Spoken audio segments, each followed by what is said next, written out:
Welcome back to the channel. My name is Nutrace and we are playing PLO 20 on Run It Once. And we get right into the action. We should be seated on all four tables in just a moment. And yesterday, of course, we finished up the day very nicely, being up 6.5 pints, I think, in the end. And yeah, things are good.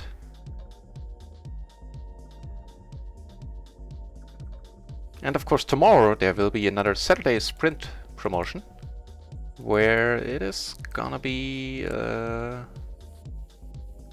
there is sorry, I was kind of distracted there. Where I'm gonna be doing another marathon stream, because the Saturday sprint promo, in case you don't know, rewards the top 11 players in terms of top 11 in terms of the volume they played. And last time we did manage to just scrape by and like come in and like 7th place or something, 9th place or something. It was pretty close, but we did take down like a sweet 20 euros there. So why not try to do that again?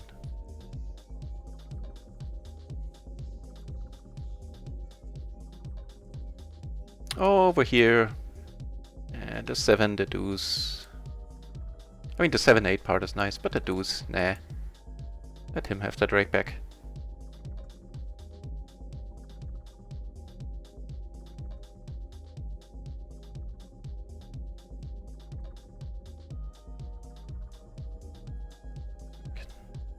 Just a little, yeah, just a little better.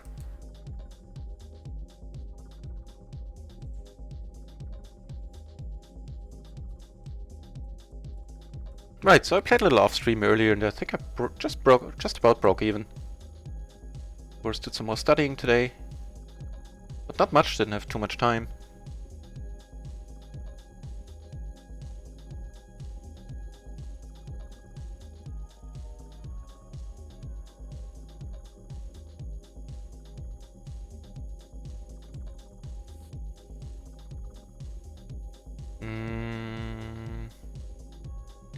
I think with the connectivity it is okay. Let's hope we can buy a position here. Of course we're gonna like do a Phil Hellmuth fold. As in very quickly. Should we see action, and yeah. That is a little more than this hand can take. And I think it's fine letting this one go. Actually, let's check it out. Maybe I'm being a little bit too nitty.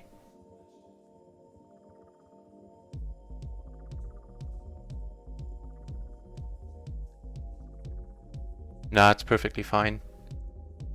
The side card really needs to be, like the four-wheeler needs to be something that can make a straight here. Like a 7. Ooh, potential splash pot madness going down on table 4.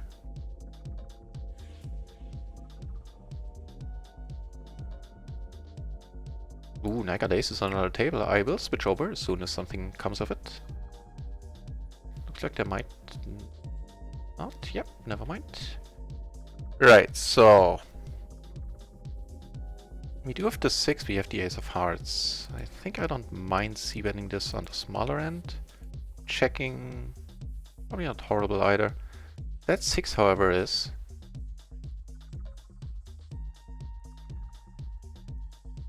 So for a heart on the turn, that might or might not win us the pot at 5. I think it will, unless he has like deuce 3 aces as well. Okay.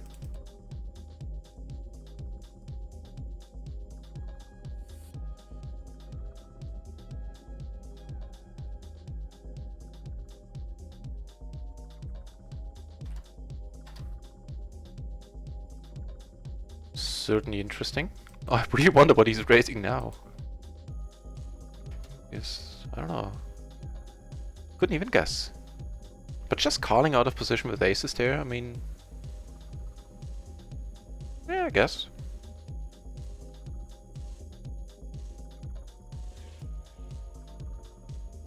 Just gonna get a note for sure. maybe on the tighter end of things. He's gonna get the yellow shirt here.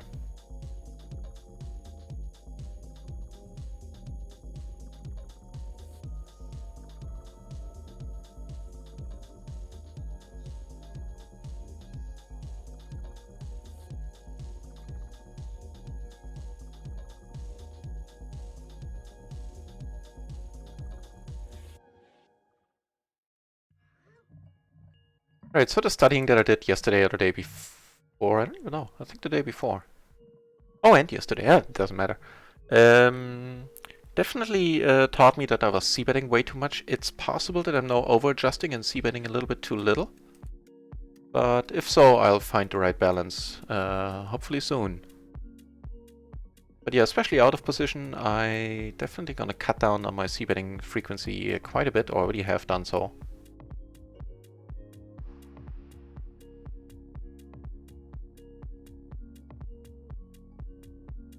Top pair, open-ender, rainbow board.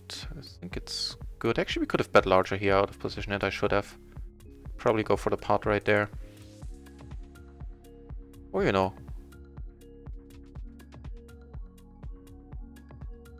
We could just turn it with a redraw. And that gives us the absolute nuts on the river.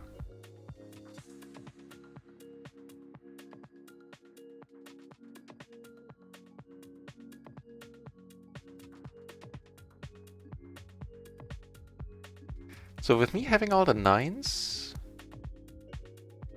really see what he could be bluffing with, but it does make me want to put more money in, even though often, you know, when he comes over the top he has the same hand and we just end up paying more rake, but what do you know? It's the case. Hey Tobies! Welcome back. So...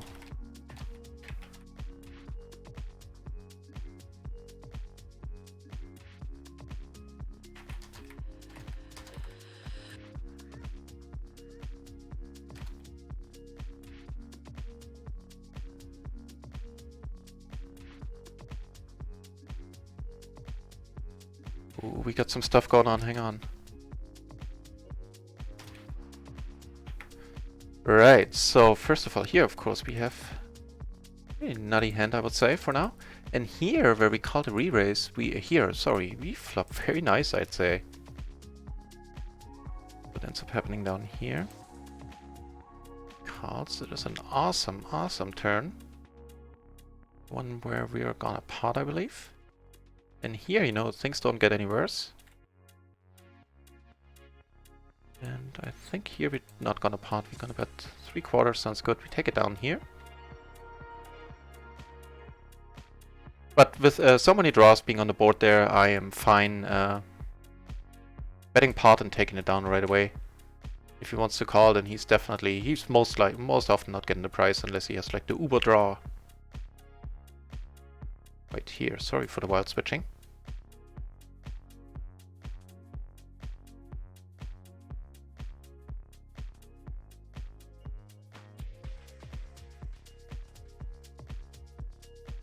I am gonna c-bet this, I think.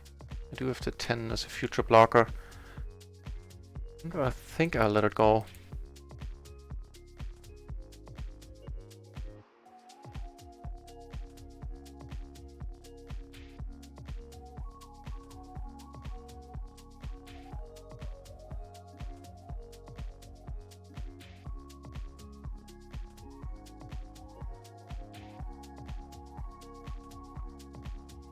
Yeah, looks like we're gonna play 3-handed on this table. Fair enough for now.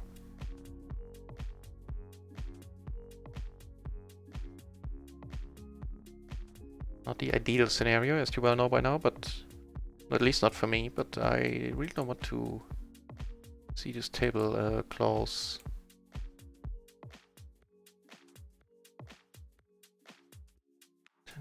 So I think it's fine. Could also be raised. Interesting board.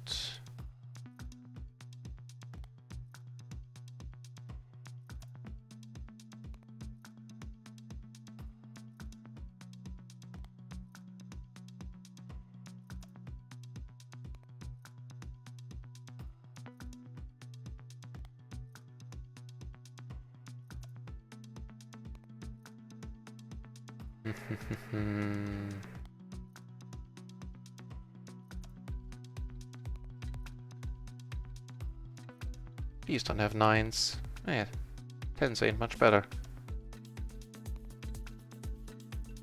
But not as depressing. Like losing by 1 pip feels worse somehow. What did he call with there though? Jack 10 10 8. Did have spades as well. But still rather call happy.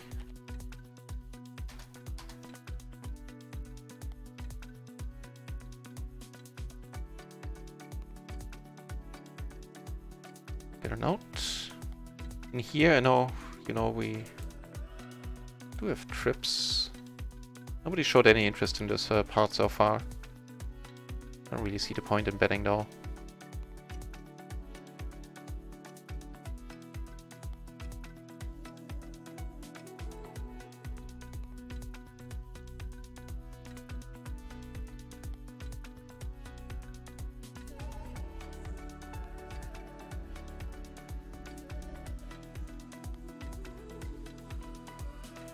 Yeah, I opened fairly bad kings. No, not fairly, very bad kings. But we're only 4-handed, so I think that's alright. If he checks now when I make 2 pair, I did call because... Hey, Scope 1000! Welcome back! Nice to have you back!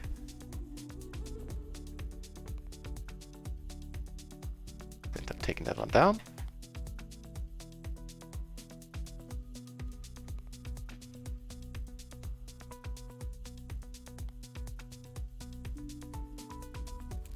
Yeah, mellow stream to start off the day. He was fairly call happy, so I'll just check for now. That's a decent turn. We beat all the 8s and of course all the kings now. Flush draws back up, can fill up. Neat.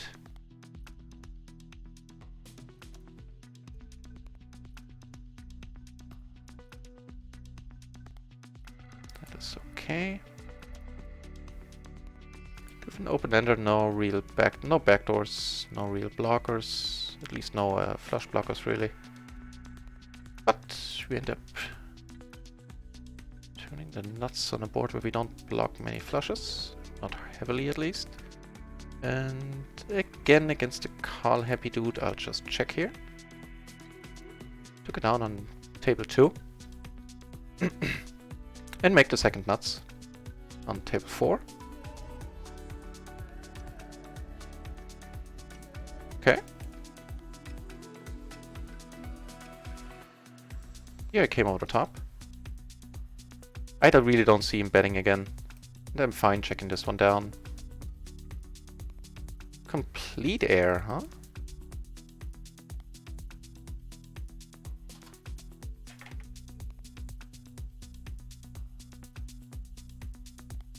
Took that one down on table 3 with the 3-bet pre, which is always awesome to see.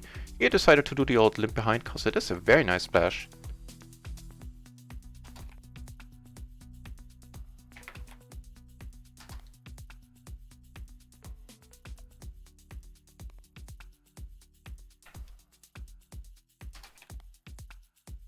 Right, so here I raised, and let me think about this one. We do have pretty nice board actually. Betting half sounds good to me. I'm gonna have to let this one go. It's a little bit too frivolous to be calling here, I think. And here the things are going nicely.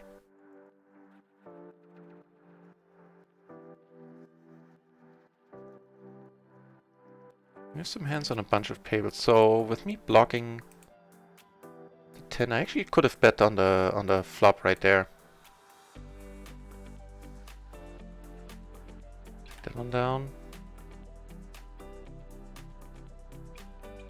I mean, I do block king, queen, king 9. I think it's a bad bet here. Now I'm gonna check behind. I think I do have decent showdown value all in all. In my mind. Ah, I got there in the end, huh? You had the 10 blockers. Didn't utilize them though. That's the thing, the 10 blockers don't really do much for you if you just call, unless you have, you know, mischievous plans for the river. Maybe he had, and making 2 pair was good enough for him that he figured, you know, I know I've showdown value myself. Opening here from the small blind, this seems to be a rather nice board for it.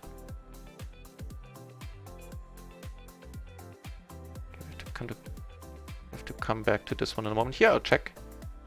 This 6 might actually win us the pot here. I'm gonna call here for now. I think... I mean, should he have kings here? He could have king 5, I guess.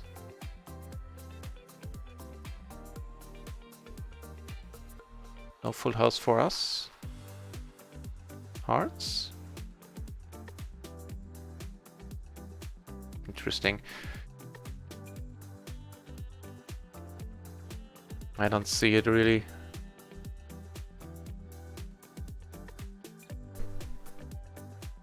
Denied. Bluffing denied. So he's gonna get a note in a moment as well.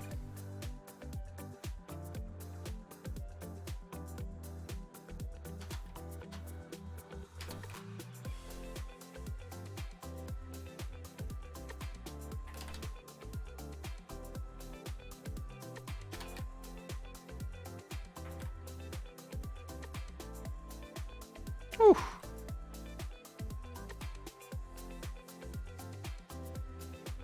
Blind versus blind, I'm gonna check this one.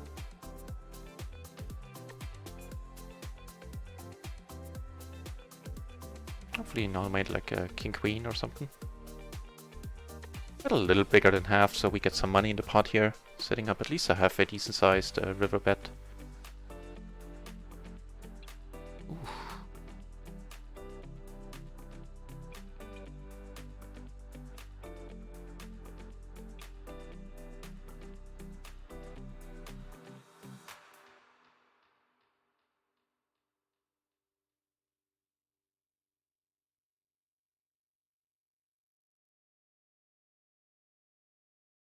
If we get raised, and I do intend to call, I think.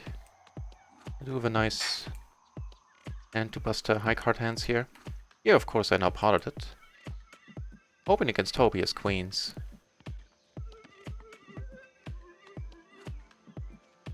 On table 1, naturally, I'm gonna have to let it go. Ah. Too bad, too bad.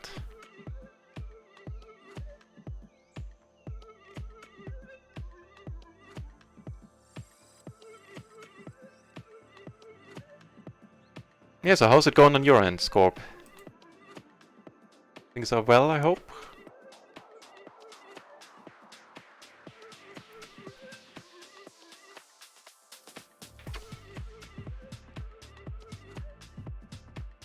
Yeah, this is gonna be a fold from the small blind.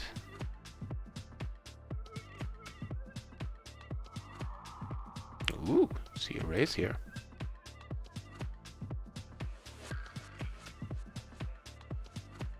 So we do have 2 pair. Block king 8. I think I'll pot it and hope to take it down, otherwise reevaluate. Nice. He calls on this high board here.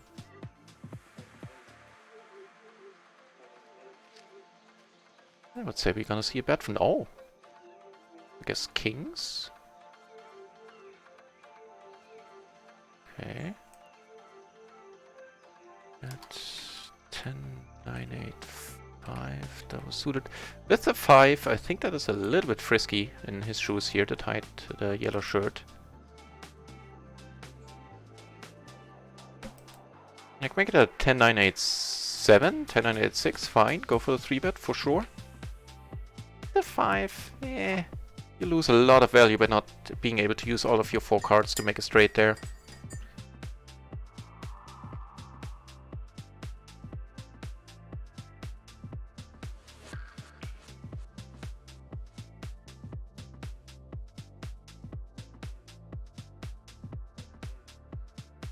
Not a lot of value, lose a lot of EV, I mean, sorry about that. Yeah, I don't think it should be done.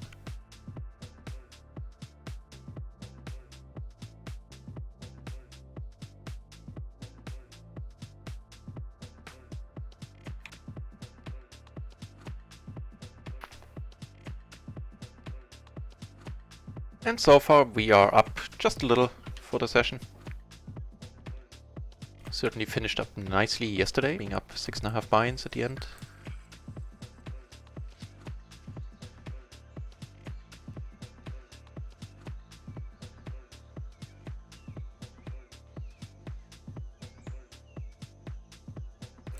Right. I still think I want to go for it here. Here I'm gonna be very careful with the flop nuts, no redraws basically right now.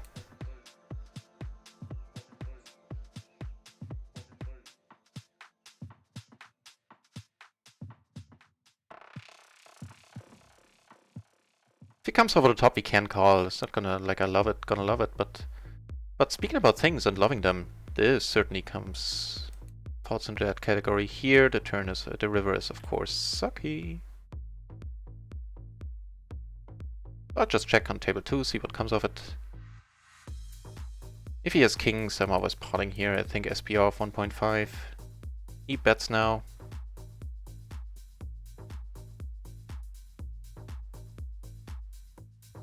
Could actually see this being a bluff, even though I don't have a single diamond. Nope, never mind. But it was the backdoor flush, which is why I called there. Like the front door flush I wouldn't have called. Even that one is certainly questionable, but I don't think it's horrible.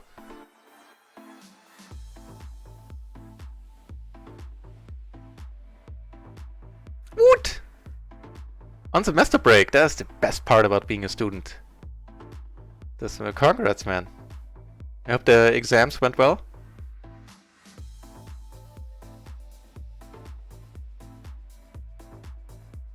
I'll just let him go.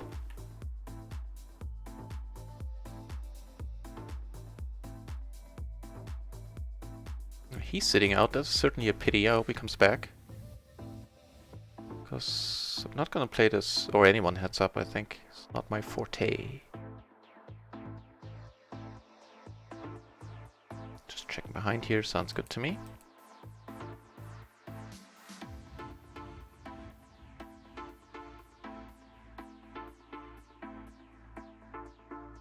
And just checking it down. Every once in a while we are good. Turns out this is one of these times.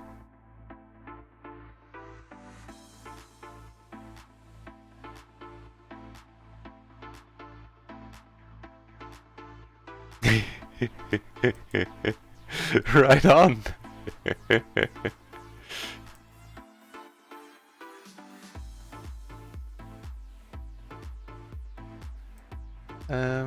On the rainbow, I think I'm gonna go for the check raise.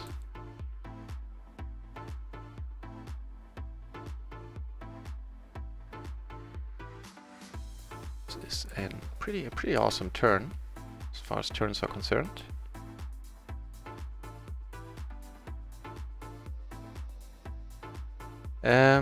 This I'm still gonna cold call, because I can certainly make some nuts there. Took it down on table 2, by the way. She could have sized down. Hope to keep him in there.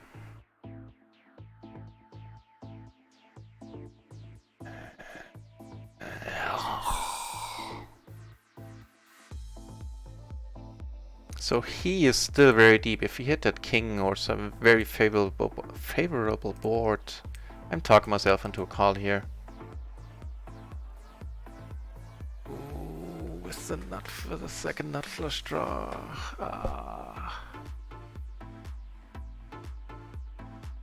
Just have to let it go. I could come over the top.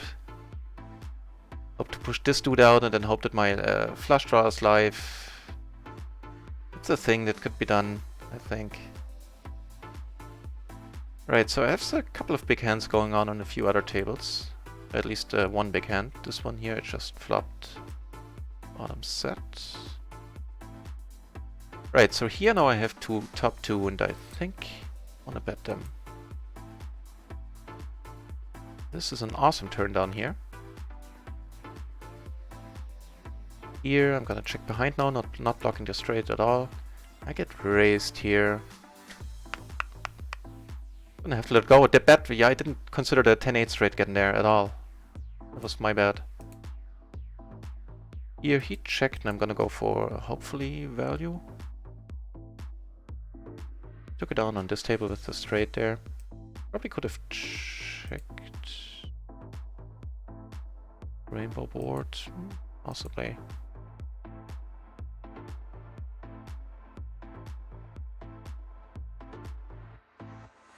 Yeah, on table 1 with the ace jack 9 there, there was a brain fart. Shouldn't have bet there.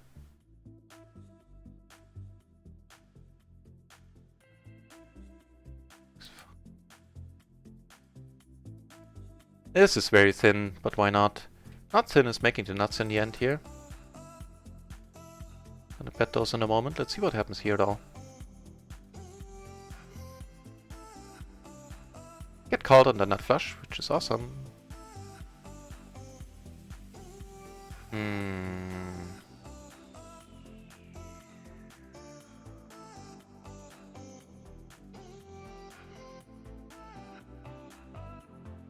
As the 3 better, you know, I don't think it's horrible. I do have some equity with the flush, but that's about it. So if he raises, I don't mind having to fold here.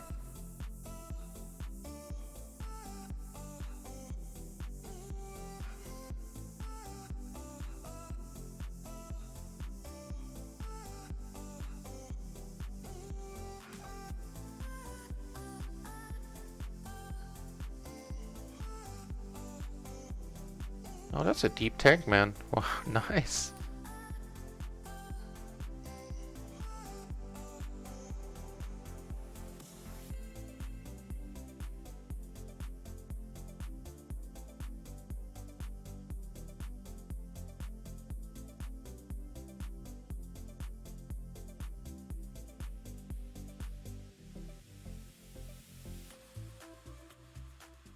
Sleepy Wesley, huh?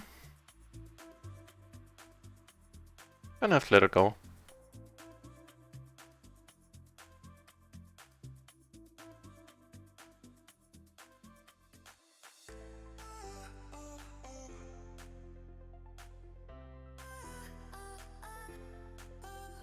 Ace 10, 5 deuce.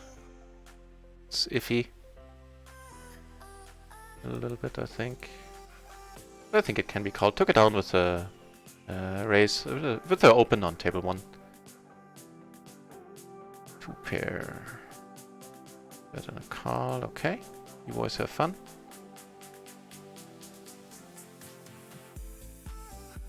And looks like tables are filling up again. 19 entries in the PLO 20 pool now. Things are looking up.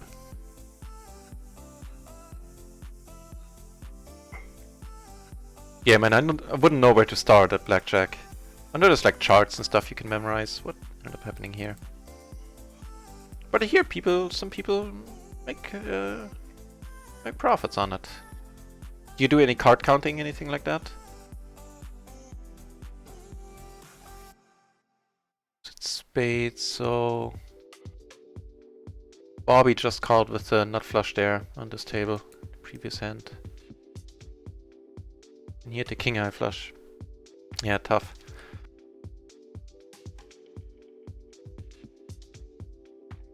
So we do have an open-ender, but anything else. But 6 rolling off here, it's not going to make us a very happy camper. Case in point, you now have the idiot end of the straight, so to say. But if everybody keeps checking, could have like the queen 8. Yeah, fair enough. I think, you know what, that's probably the only the hand you get, one of the hands you get called down by there. So I think just checking, giving up is not horrible either.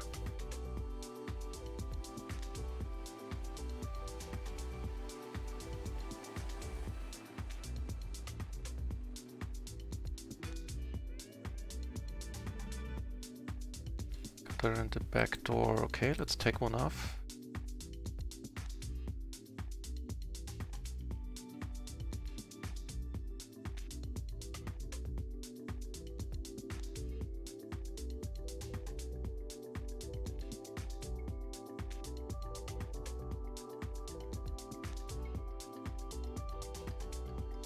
Let you know what happens. We have a pretty ugly board for a nice hand. Hey, take it down on table 3. pot-sized bluff there in the end. I mean, it would have made sense for me to play a small flush like that.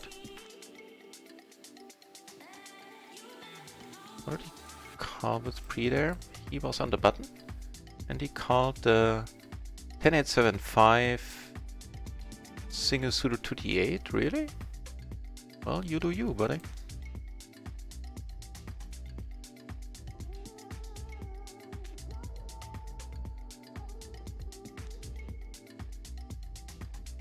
Ooh, much more interesting. Ah, I was gonna say much more interesting, but gets folded. This is borderline, but I think it's fine. Actually, let's check this one. That call with the king 10-3 triple suited there.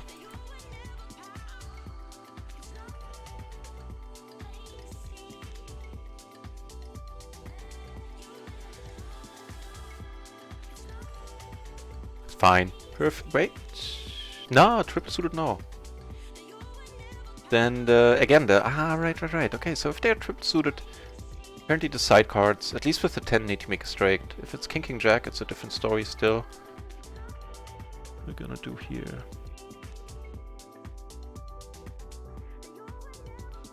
I think go for a very thin raise fold. Check it out in a moment as well. You can check it out right now, because I'm gonna fold anyway if he comes over the top, so it's not like it'll change anything about it. Unfortunately that he called, so now everybody's gonna... Wow.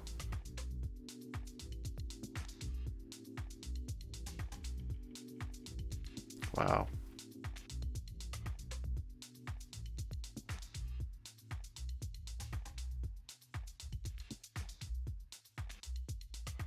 It's unfortunate that there's a straight on the board, which I'm not holding, otherwise I would go all in.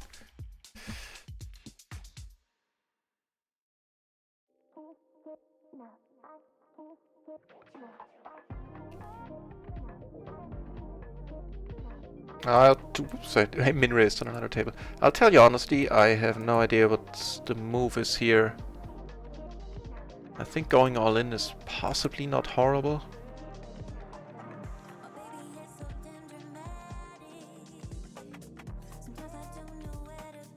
Oh, just with the pure flush, wow, and the overpair, wow.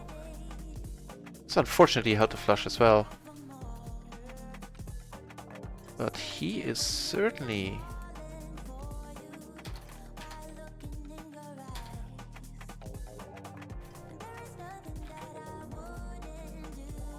certainly feeling it, man.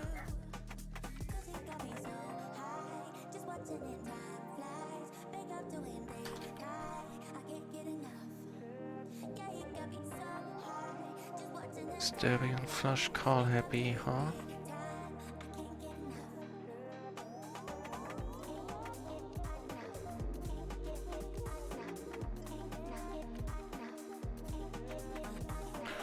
Oh. Focus on a happier spot for now.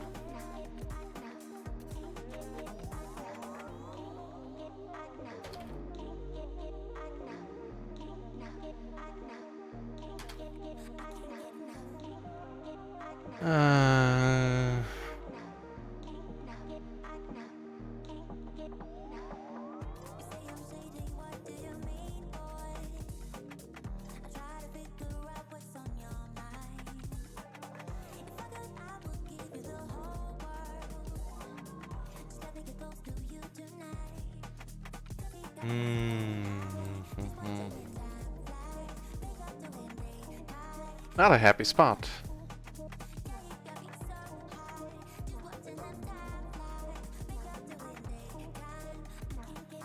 Is the table better? You have a small edge. Yeah. Yeah.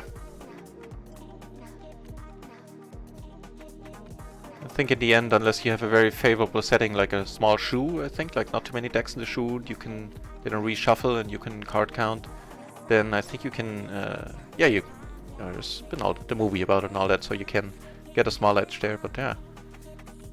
Omaha is the way to go. That is indeed the GTO way to go. I think so too.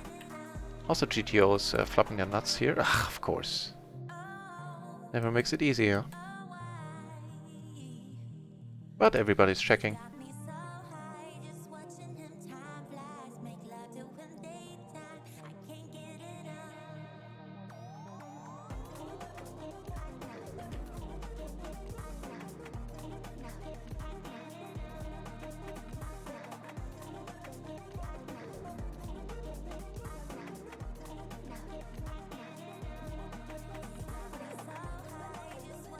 Whew.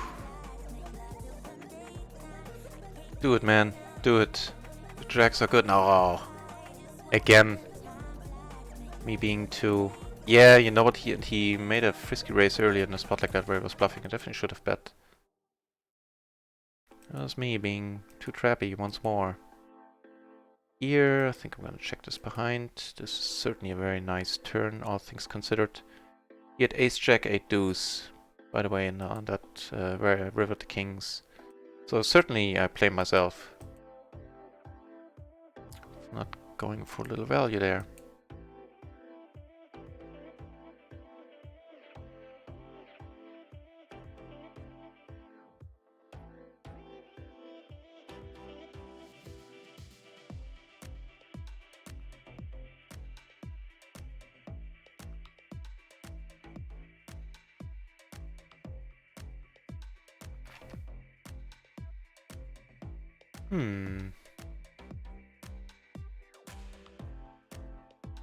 Looks like we're three-handed on 2 tables right now. I think maybe we add some microgaming tables for the time being. Let's see if they... I give it a few minutes, see if they fill up. Otherwise, I'm gonna leave at least this table. Because I'm fairly certain that this is Thuka who is venturing out into PLO, so he's certainly aggressive. Not in all the right spots from what I've seen. But I'm not saying I am. It's just... But he is aggressive to our left. And not sure if I need that heat.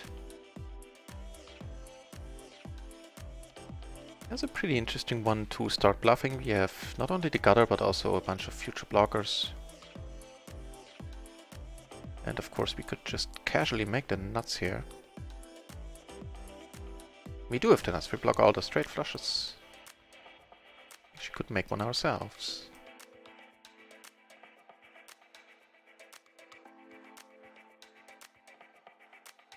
Ooh, so close. So close. Right. So I do block the 9 for the straight. I have 2 pair. Let's call it and see what happens here.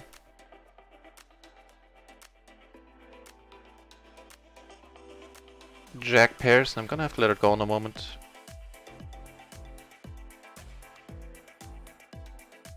Yeah. You get a call, that is pretty awesome.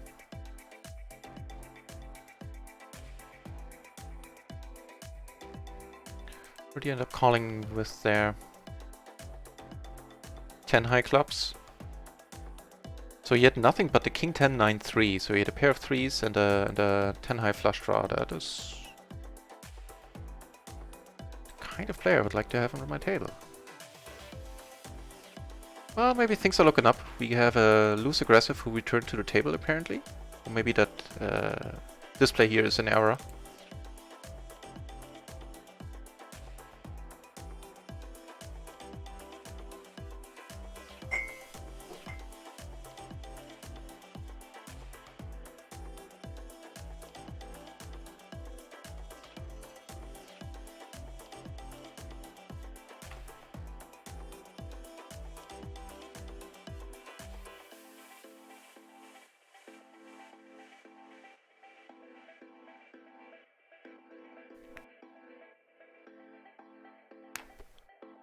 And I think tonight we're gonna, at 7, we're gonna be playing a small tournament or microgaming. I need to use up the points I have on there. And actually that was like the 1k guaranteed, €5 buy and rebuy. And I did quite well on that the last 3 times we played it. I think I cashed twice. One time like min cash or something, I don't remember. The other time I came in like 8th. Out of it usually has like a... He's really short. That's a decently connected hand, and yeah, with a little extra amount in there, I think I would have preferred folding. Now the money's going in. Okay, come on. Oh, he had a bunch of outs. For sure. Row 247. Thanks a lot for the follow. So let's see, is he a decent short stacker or not? He had the ace king 10-7, only suited to the king. Triple suited even. I'd say not. Nope. It's unfortunate, of course, you know, he's gonna have our cards covered a lot of the times. Maybe that should have tipped the scale towards not calling there as well as him being short.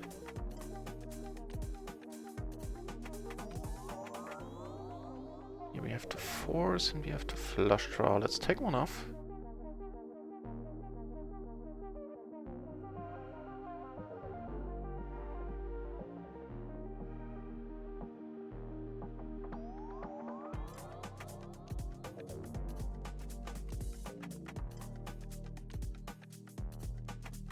Actually, I don't think I'm gonna do it on the river. Ah, that is unfortunate. That is unfortunate. So obviously my plan was to, you know, rip it here on the river with force. But now on the paired board, I'm gonna have to let it go. Could have made the flush get some showdown value, then I would have checked behind very likely. But I don't mind the plan. I think it was a decent one. Unfortunately, foiled by reality, as so many of the plans are.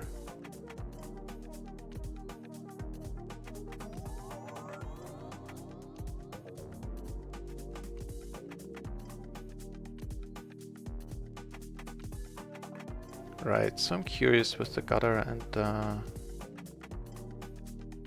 blockers. I think c-betting half here is fine. Checking is also definitely not a bad option. Next time I'm torn between the two, I'm gonna check. Just to balance things out a little bit.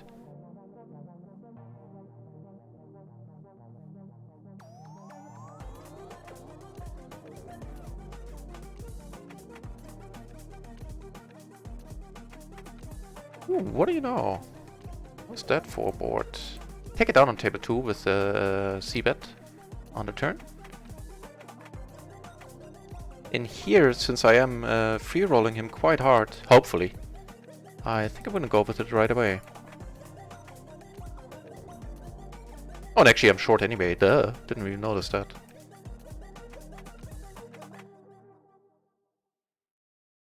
Yeah, man, free rolling for sure.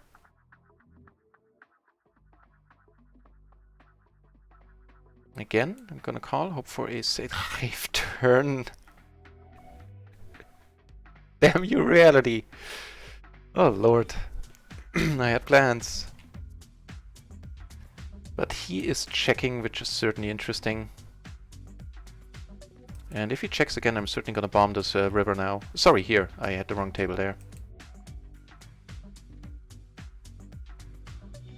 Yeah, it's fine. I mean, I basically was done with the hand on a turn. Could very well have jacks or whatever, just slow played a very big hand on the turn. Also certainly possible.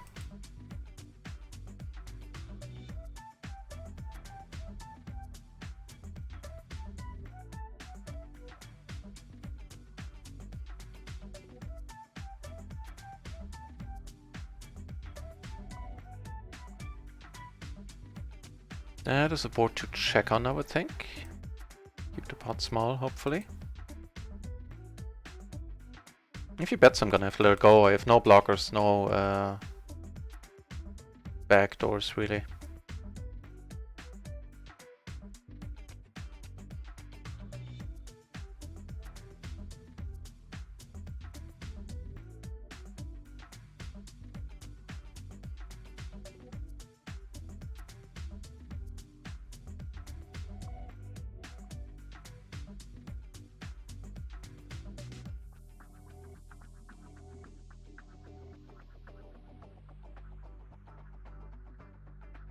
That's an interesting card.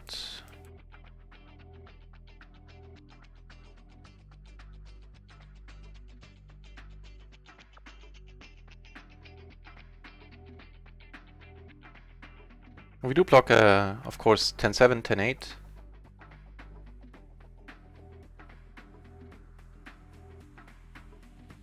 Up here, we may take it down there.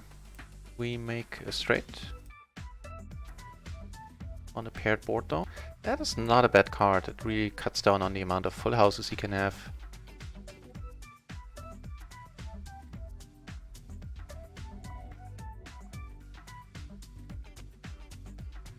Right, and the heads-up table I'm gonna close. For all the usual reasons. Not before playing kings, though.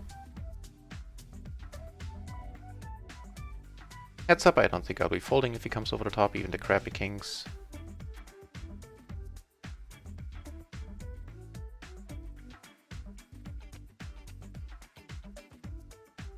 Okay, let's take one off with the 7 blocker there. That is a very, very decent turn, I would say. I feel pretty good about my hand.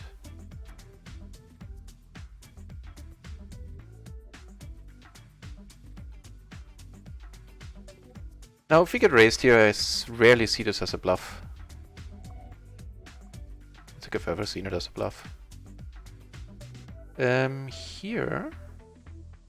Ooh, I'm really short. I shouldn't have. Never mind, never mind, never mind. Now if the money goes in with the gutter and the backdoor, so I'm gonna have to put it in, but... I am really short.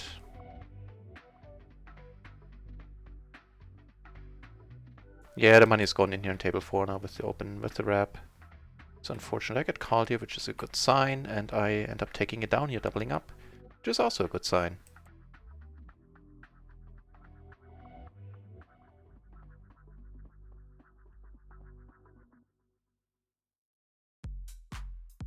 Yeah, you know, I need to get reused to that. Now that I turned off auto top-up, because I am comfortable in my short stacking game, I actually need to pay attention when I'm short stacked.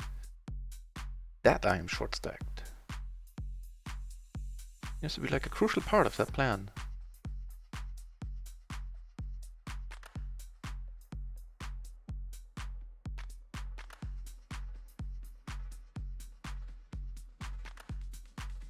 Ooh. I like.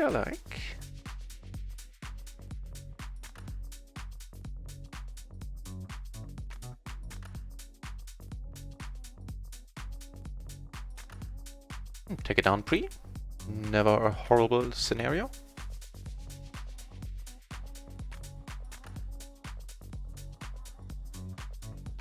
Woot! Hey, Thuka! Thanks a bunch for the host. Thuka, a fellow runner on streamer streaming No Limit, has forayed into PLO today, so definitely check out his channel. Pretty relaxed dude.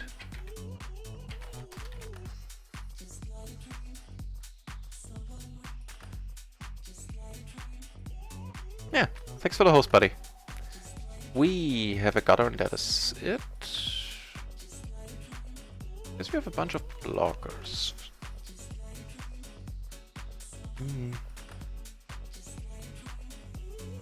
You and the ace might have had me bluffing there.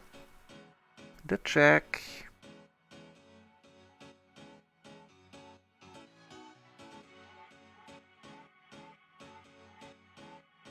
I do have the 9, I do have the ace in my hand, so I think it's worthwhile to go for it. I mean, if he rivered the 9-7, he's never folding, I think, the way this hand went down, but I do have the 9 myself. And we end up taking it down on a pure bluff.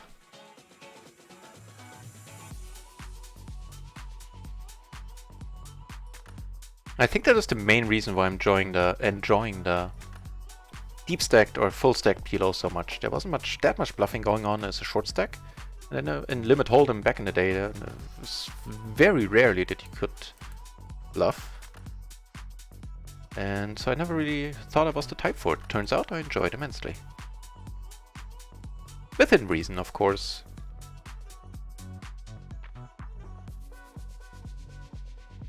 Yeah, in case you're at the channel, Thuka, how did your session go? Oh, and also, yeah, right. Sorry, forgot. Thanks all the new for coming over, all the new viewers. My name is Not Raisin. I play PLO 20 on this channel. I do it pretty much every day, and I do it for long, long hours, usually 8 hours or more. I think it's worth it trying to get money in here. We do have the King of Spades, which might come in handy, and of course we have a pretty decent wrap, I'd say. Get one folds. If he comes over top, we are happy getting the money in here. Snap! Aces. When are aces ever good? That flush draw. Pfah. That was obviously a nice outcome for us. But we weren't doing bad in that spot. I think this might be a little bit too optimistic. I mean, we do have the 10 jack combo, which is never horrible. The 8 is certainly helpful. Very tight, dude. I'm gonna let it go.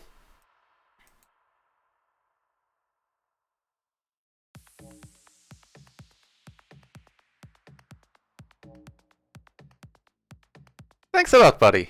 And very happy to hear that you made your hours, man. I guess you can do some relaxing then.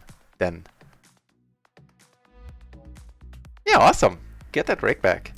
Do keep in mind that in case it will seem lower to you, or it will be lower than you expect, because the deposit bonus is still gonna be subtracted from it. Just so you're not, just letting you know, so you're not gonna be surprised.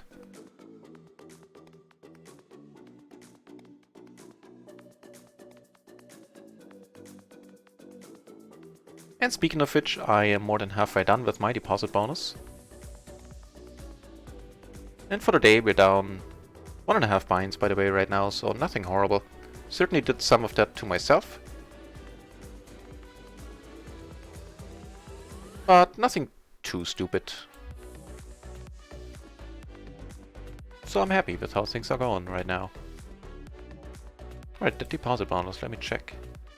Yeah, 320 from the... so 280 are left from the deposit bonus. So I guess at the end of next month it'll be gone. I'm just gonna limpy limp here, the Splash Pod special. If you're new to the channel, this is not happening in any other scenario on this channel. As it shouldn't. You know, limping shouldn't really be a thing. No, I hope that a whole bunch of people called and are certainly going to be in there. Never mind. Not what I was talking about. And fair enough.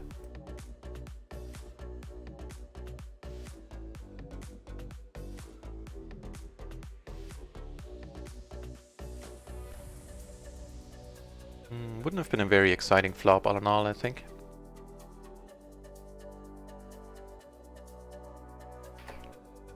Not that that ever matters on this channel. What matters is that I'm happy with the fold spree.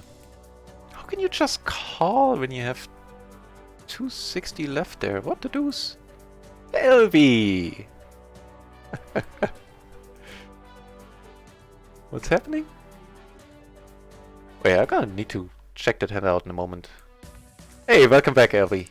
Pleasure to have you in the channel. LV, of course, also now not only a mod on the Run It Once Discord, and very helpful in that role, also a streamer on his very own now, streaming No Limit, from what I saw. So, we don't have too high suits, so I could even consider folding this. I need to check this one out in a moment. I think it's not the right one to come over the top with. As a bluff, sure. Check this one out. I know there shouldn't be much calling in the small blind. Every time I say that, I have a feeling I'm overdoing it. I know I'm overdoing it still. But in any case, let's do check it out. Versus under the gun.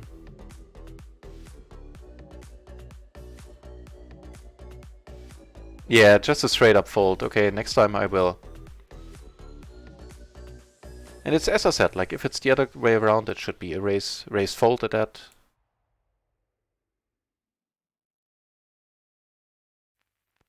So let's go back to table 1 and check out what happened there in that previous hand.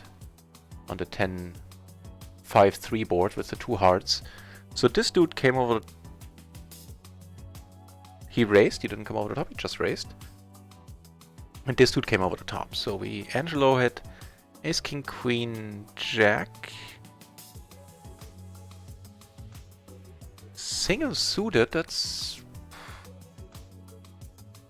a thing, and it happened, but... Would a 3-bet really?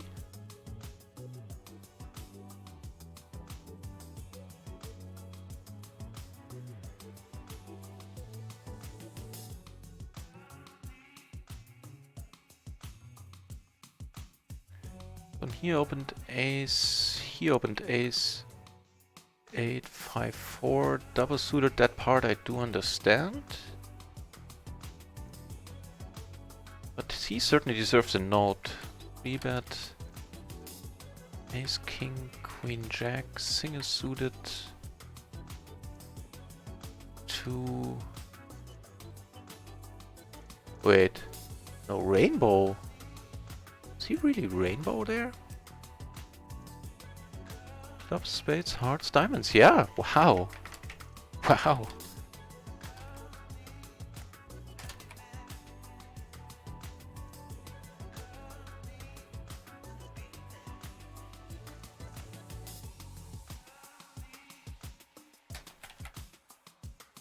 Okay. That is a thing, and it happened. Here, I get re-raised, and this is, hang on, 9, 6, 4, 5. I think it is close. I think I should have folded this. If you play this multi-way, this hand is not gonna do that hot. It was certainly a mistake on my end there. See if you can go for the check raise. As far as I know, right, perfect. The deposit bonus is being subtracted from the streamer rakeback. What do you mean? What have you done it? You mean as in if you played through it already? Then that's it. Then you get the full percentage of your rakeback for the remaining 49% of total rake. Because 51%, in case some of you don't know, 51% are being put back on the table as a rakeback for everybody in splashed pots. And the streamer rakeback only concerns the remaining 49% of the total 100% rake taken. Because I, in the beginning, thought, like, in total I'm getting like 170%, and then I was kind of disappointed when I didn't. But of course it makes sense. This is a decent board.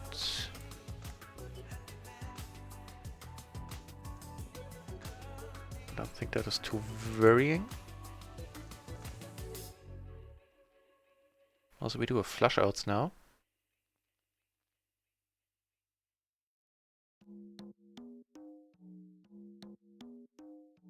Three-handed, sure.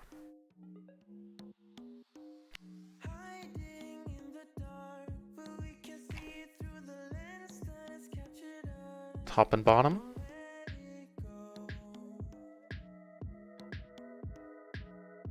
Again, gonna go for half. I do have backdoor stuff. Ace 10-9 4. The 10-9 combo is certainly good enough to raise this in the cutoff. Suited to the ace.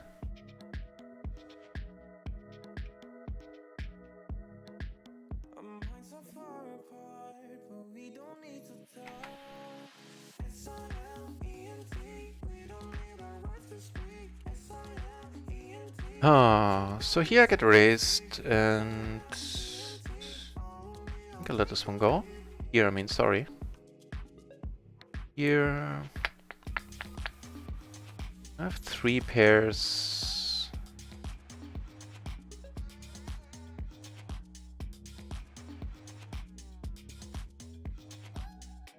Board is pairing, but not in the way that I wanted it to.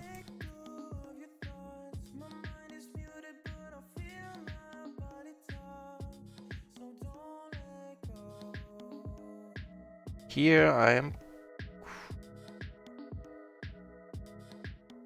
gonna let it go. Fortunately, table 2 is breaking. Here I could sometimes come over the top, and I think I will. I'd rather play this heads up than 3-ways.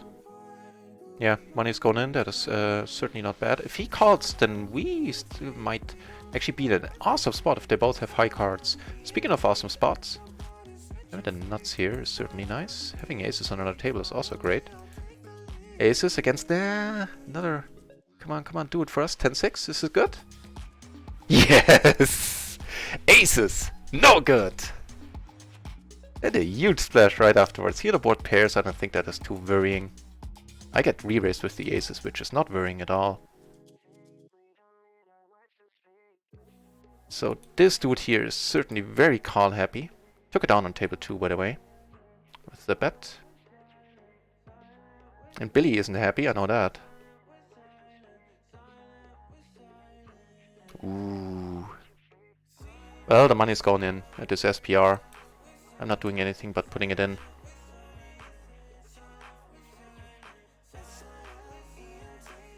Come on, ace. Yep. Can't be helped. He had very bad kings there to be continuing. Unfortunate, but at SPR, nothing to be done about it. If he's gonna come over the top, if I just call him, I'm fairly certain. I would love to be in his hand. Oh, you finished your bonus, then you're gonna be good.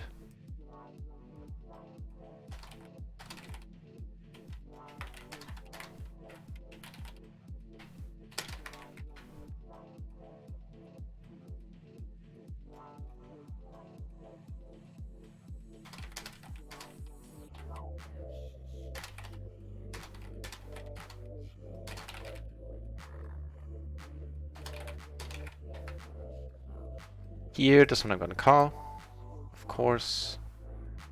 Flop a top pair, gutter, and of course backdoor stuff.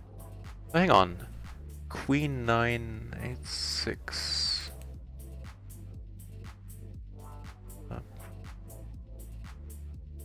Double gapped. I think I'll just call it. Folding it, raising it. I don't know. Call it here. This is nice. On a rainbow board, having top 2. Basically the nuts, and now the nuts. Ace never having 6-4 here. He should, well, he might take that back.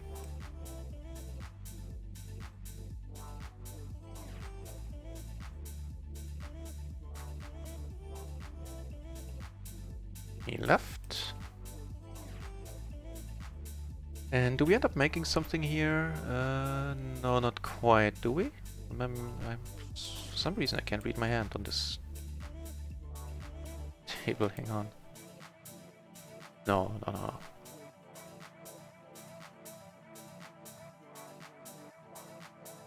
So this dude left after I bit into him there. Certainly a fine hand to be calling. We have definitely some nuttiness here.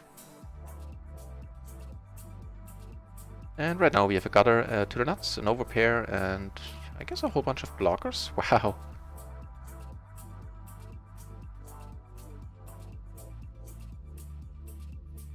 And we're gonna pot it not too well. Yeah, we're gonna pot it decently. Hey, Glory Man, welcome back, my friend. Nice to have you back. The session went very well yesterday. In the end, I finished up 6.5 buy-ins. And hang on, out of position. I think it is still fine. Right, so there was that, and I did manage to apply stuff for my study session for sure. I am now much more aware of my c-betting frequency out of position, which has gone way down. I changed the bet sizing out of position, which has gone way up. And I am, generally speaking, c-betting. I want to be in here. A very marginal hand, but I don't think he's gonna raise too often. And we're both deep against... I'm deep against this dude here, and he is certainly the bomb right now. Right, so that, and also c-betting in general, I toned down quite a bit. I might have over-adjusted, and I might still be doing that, I'm c-betting a little bit less frequently than I should. But, that's certainly better than the opposite, and if that's the case, then I'm sure I'll find the balance at some point in the near future. And Borthwick Poker, hey, welcome back as well. We're just about to get a lecture, bro. Well, I do tend to talk a lot. Right, so study topics were actually I went through the whole, yesterday and the day before, I went through the whole launchpad, the PLO launchpad in the mastermind. And I, first when I got the free access, I checked out others. Hang on. No, just checking is fine. I checked out like specific stuff like the bet sizing school and 3-bet pots, multi-way and all that jazz, and which wasn't bad by any means. But then it occurred to me, and I got given the advice on chat too to check out the launchpad, which is a course designed towards people coming over from No Limit or people more or less starting out with PLO or having played a little. And it occurred to me that I might very well benefit from that, since I never really done much studying when it comes to 100 big blind and deeper PLO. So the regular PLO, I just did a whole bunch of short stacking stuff. Hang on. 2 off the button, that's too loose. Yep. Here, on this table, sure. Hoping to get Raymond out. And so yeah, I did the whole launchpad thing, which is it's awesome. I would say that had I paid for it, I'm not saying that because, you know, the free access thing, it is just neat. A very good course.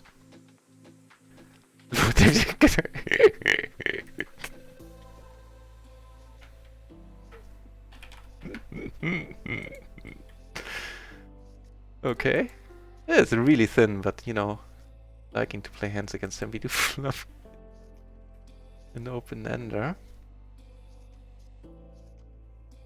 Unfortunate the pot gets big so quickly here.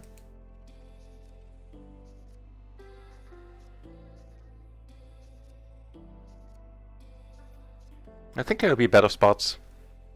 I don't have any spades, I just have the open-ender. It's not a great price at all. Am I misreading something?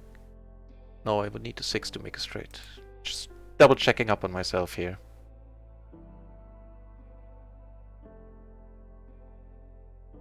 So yeah, the launchpad thing was amazing, and that's the gist of it. That's what I spent the last 2 days doing, except for the late night session yesterday.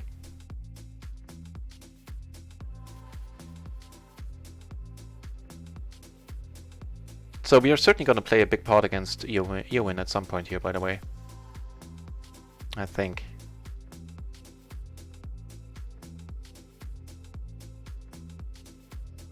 With the 10 blockers and a heart in my hand, I think leading here is fine.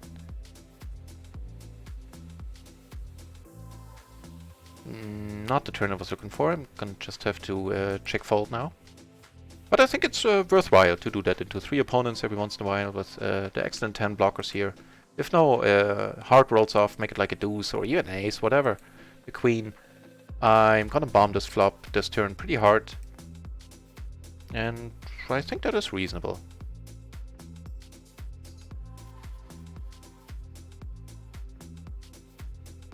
So yeah, the biggest takeaways yesterday were, as I said, the c-betting, especially out of position. And even with good hands like aces on a lot of boards, I'm checking much more often now to keep the pot small, even in position. And the other thing was to 3-bet more. Like hands I would have called previously, like 1-gapped or even no-gapped. Like the perfect double-suited rundowns, like the Jack high, 10 high, 9 high, up to 8 high, I believe. Was the takeaway. Should be 3-bet much more, because they are not playing that well in position, and I'm gonna do more cold calling with hands like ace, king, king, king, queen, queen, X, double suited, or sometimes single suited, depends. Just because of the nuttiness, that, you know, if you do flop that set or a straight, then you're doing quite well.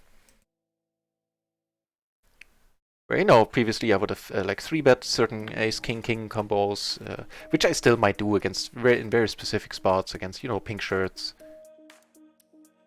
People that are a little bit nutty.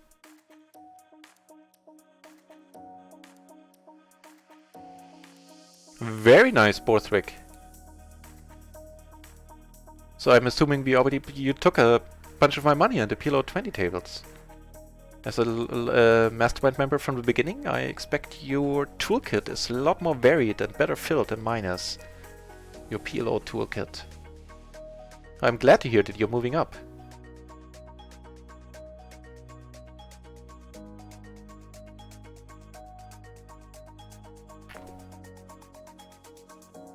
Case in point here. Sometimes a squeeze, if you know there's a bunch of calls, I think that would be fine. Let's actually check that out, like as a hypothetical scenario. Give me that hand on the small blind versus let's say a cutoff. And right. So top sets, but no blockers basically. Well, no blockers. 2 straights.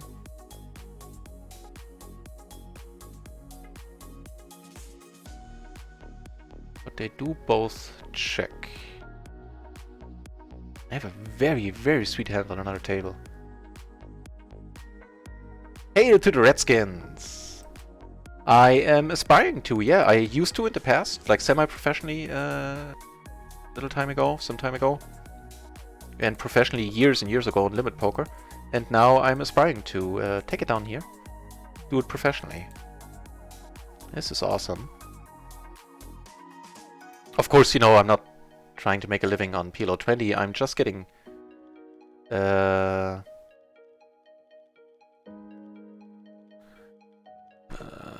so we do block top set, which is very helpful here. And 3-ways, this is so ugly.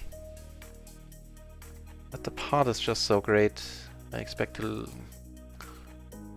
You know, Borthwick or anyone else of you, let me know what you would do here. Should I... Can I fold this for... No, I can't. Hopefully we get him out. We both have that. Yes! Shazam! It's very nice that they were both blocking their flush draws there. Gonna look into that hand in a moment. First I want to check out the hypothetical king situation there. That was nice. That was nice. Right, so what did I have in that hand? It was a...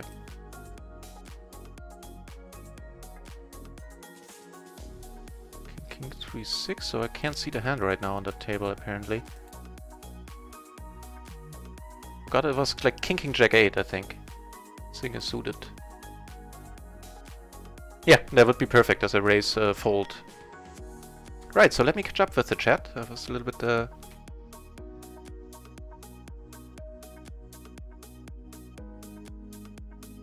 Right, so yeah, hail to the Redskins. I hope that answered it. I'm aspiring to do this professionally. Of course the streamer rig back is gonna help a lot. And I think as soon as I reach PLO 50 it will certainly be doable. I don't know about cold calling here, if it's possible. I mean, I do have, you know, if I hit the queen, of course, I'm in excellent shape. I block aces a little bit. Don't block kings. Of course, I'm you know, gonna be done with this right now. With the cold calling, I don't have... I might be going overboard a little. It wasn't a thing at short stack poker, which I used to play. Sorry, I had the wrong table here. I mean, this one. Here I am gonna fold without any blockers. Here I decided to call once. Right, so and that's also the reason why I'm playing lower. My bankroll was fine for the short stacking. I could play up to PLO 50. I played up to PLO 100 actually.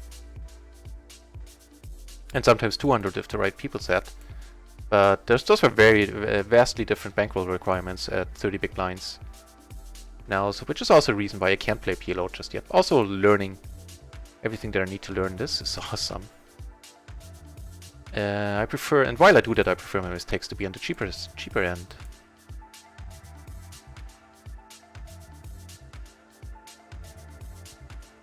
PLO players have a lot of bad gamblers. That is the truth. Ain't that the truth?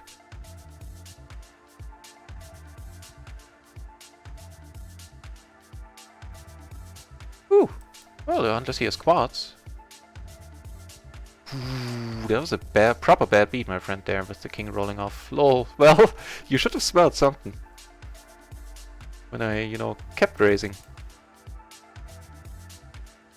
Gloria, how am I finding the toughness of the games? There are times of the day when you have a lot of sleepy dudes on the table, so not ideal. Generally speaking, very good. Not gonna come over the top here. Certainly calling is fine with all 4 Broadway cards. Maybe coming over the top. Don't know. Certainly flop nice. This is a spot where I think betting half is perfect. And here the money is gonna go in from my end. Very nice hand here, and a very awesome splashdown here where I do have a hand that I want to take to battle. Here I'm gonna bet a little bit bigger.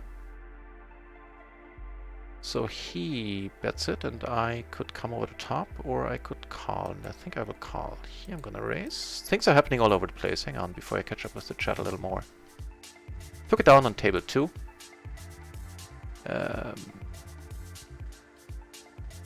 Just gonna check here.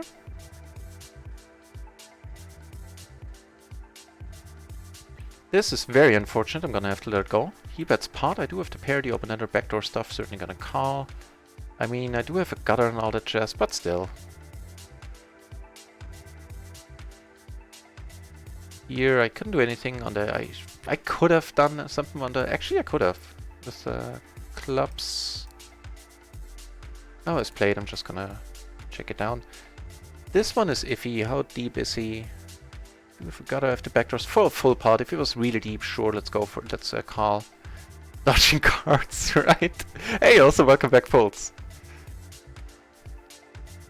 Right, and how long did it take me to beat PLO 10? Well, as a short stacker, not long at all. Like... Tough to put into. I honestly don't have a good answer for that. Like 2 weeks, something like that?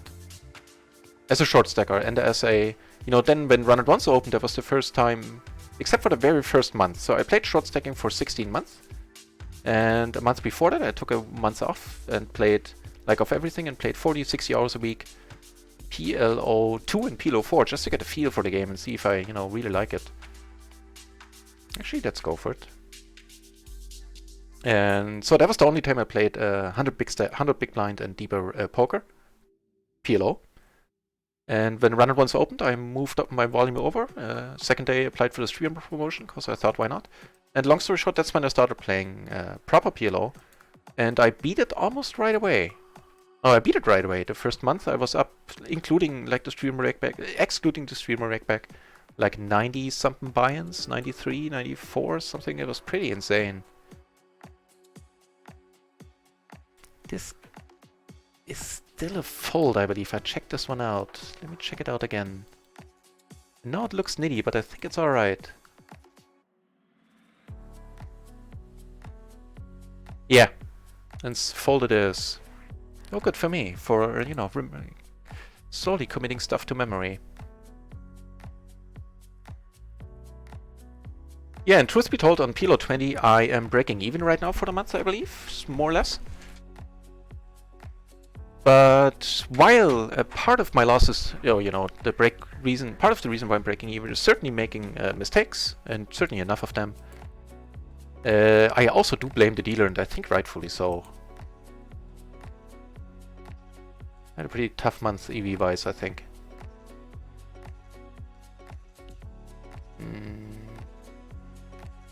If he calls, I'm still gonna call. With the kings. Wish they were suited to the king, actually. Maybe. That should be the thing that tips the scales here. Let me know what you would have done in this one. Like, with the 3-bet call. Is that an okay call still? Not entirely sure.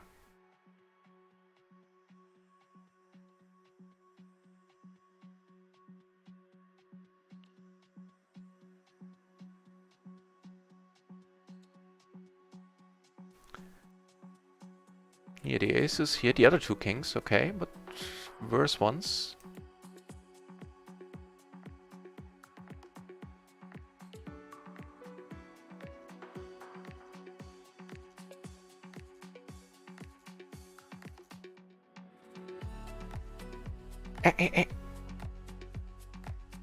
Sorry, I had to chide my cat there a little. Is that the word?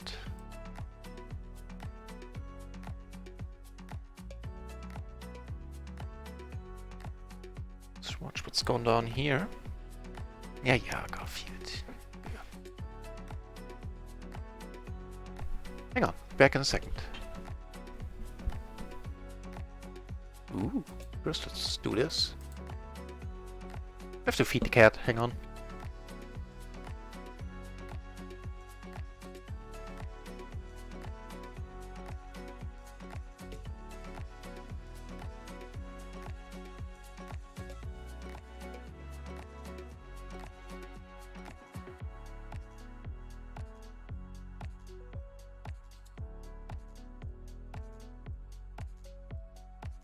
Right, so very interesting board. Not gonna bet. Hate to see all my backdoors and stuff get to waste. Go to waste if I get raised.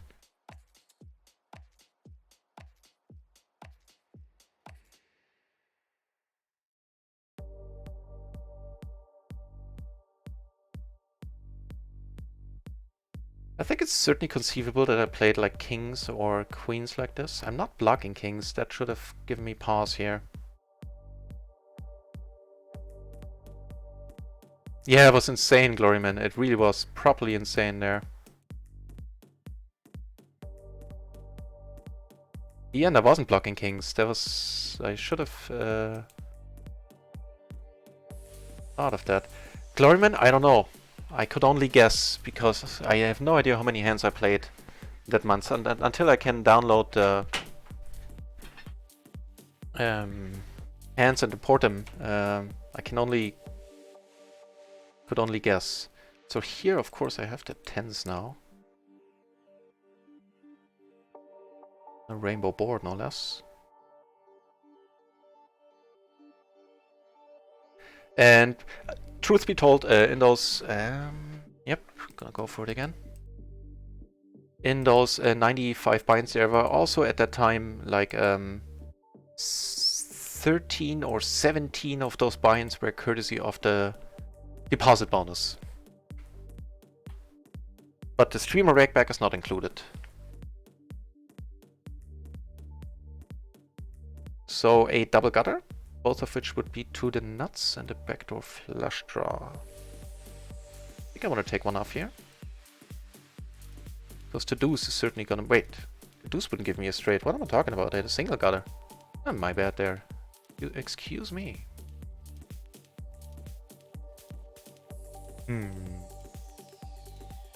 I was gonna say, come on, check and let me bluff. Fair enough.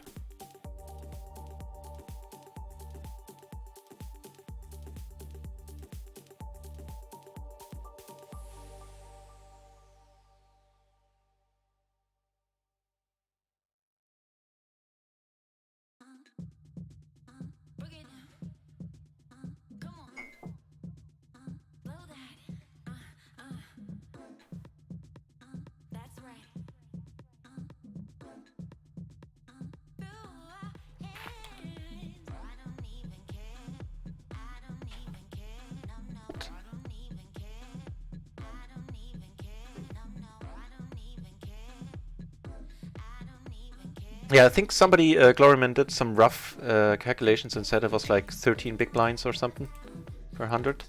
Just insane.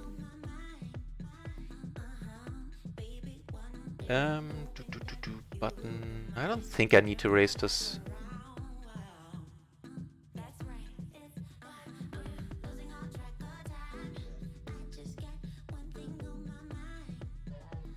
Interesting board here.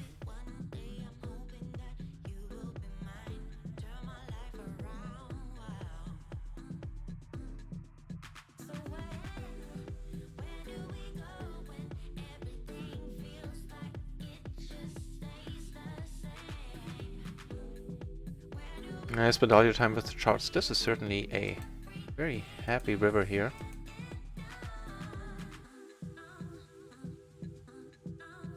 But I feel deviating from the... So I use the matrix a lot for my pre-flop game stuff. And deviating from that a little is certainly a smart idea. Like, GTO is not the goal. As Janez himself put it so nicely, it's just a part of your toolkit. Exploitative play is what really is good for the win rate, especially at the micros. I'm sure it's different at higher stakes. I have no first-hand experience of those. He's 10-9-4.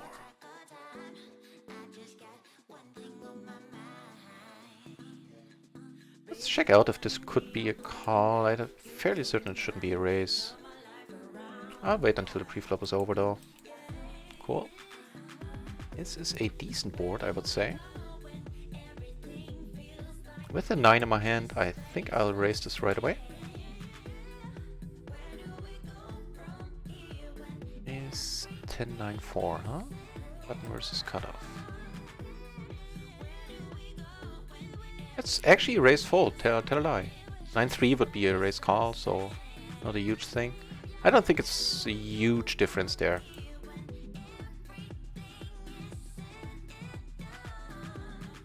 But I have been wrong before. Take it down there, which is certainly nice.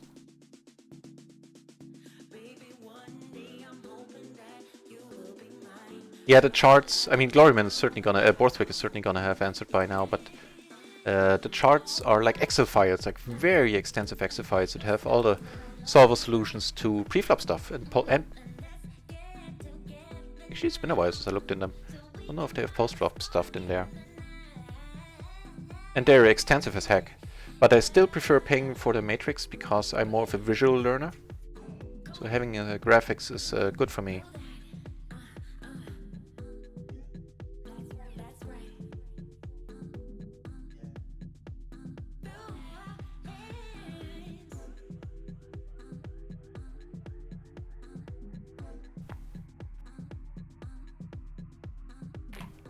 Oh, never mind, actually big pot here.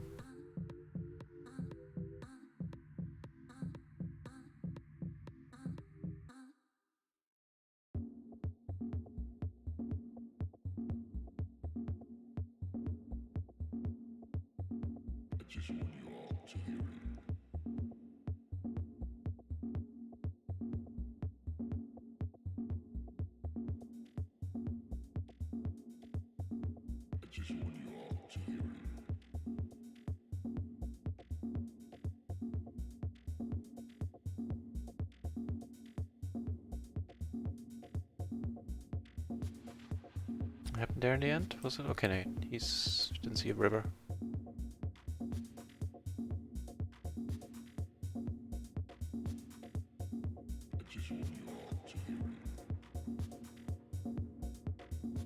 That was a rough estimate. I don't. I'll let you know as soon as I can download the hands. Then I'll put some charts and stuff on the Twitch page. There was somebody in the channel estimating that, like with like estimating the hands per hour and all that stuff.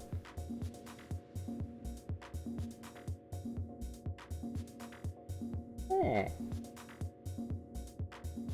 Pretty alright.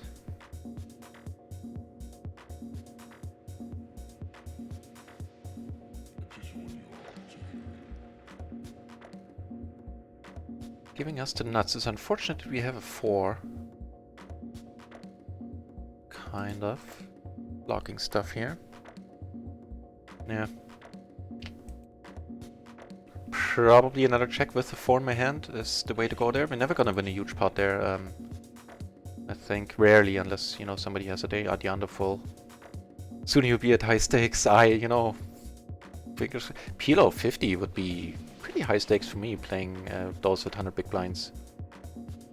Sitting in PLO 50 with 15 euros, you know, not that huge, but it was huge for me at the time, don't get me wrong. And who knows what'll come after that. I will do my best. I will, as I gain more confidence, I will have some money coming in at some point in the future, I think. And I will definitely put that towards my bankroll and then maybe give the PLO 50 tables a shot. But I am a nit in bankroll management, and this one I should have just raised what to deuce. So I prefer to have 100 buy-ins for each stake, for my main stake. Just makes life much easier.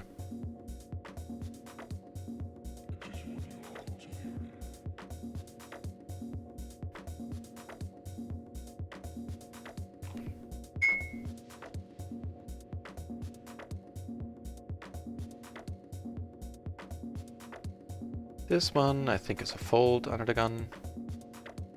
Check it out.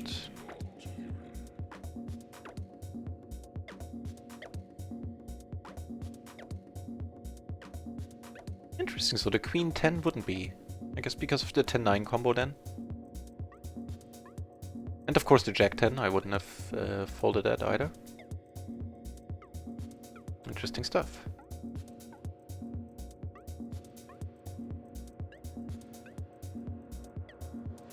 So let's check out the pool. 37 entries, then we can definitely rotate out some tables. And the one I'm deep stacked then is gonna be the first candidate for 2 reasons.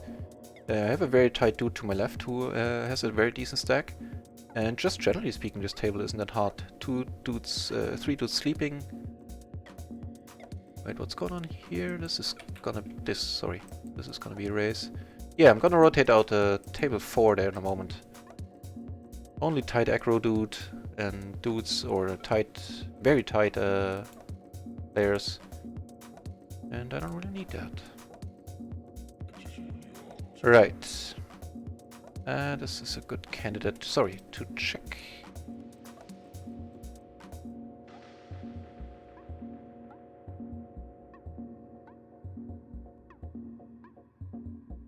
This is a good candidate to make money on. He bets and I am gonna call. Of course, with all the flush draws. A very nice turn here.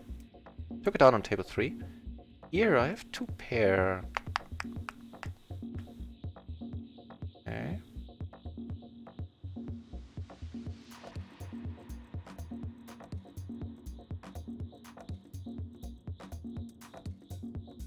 Hopefully I can try to make it look like a bluff. Ooh, and hallelujah. Took it out on table 1. Folded very quickly. He's folding as well, that's fine. Gonna have to let this one go.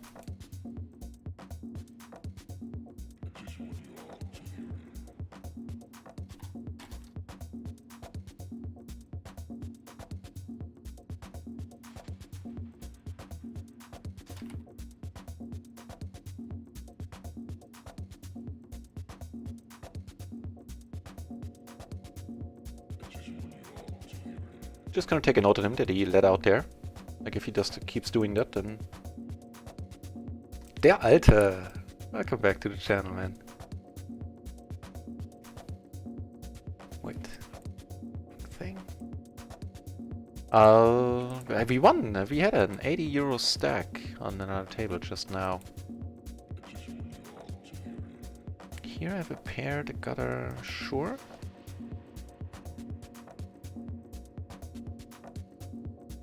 Why stay at a table with 400 buy-ins? Yeah, the table was just sucky. Yeah, as I explained the reasons why I went out there. So and I still have that flush draw. Kinda iffy for full pot.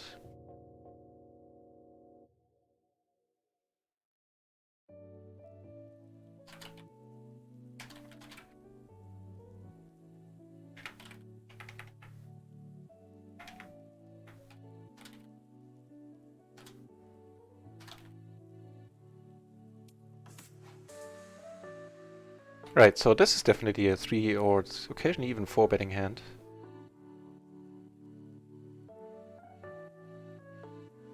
I still maintain this song sounds like the beginning of a Nora Jones song. Yeah, get raised in blind versus blind is certainly fine.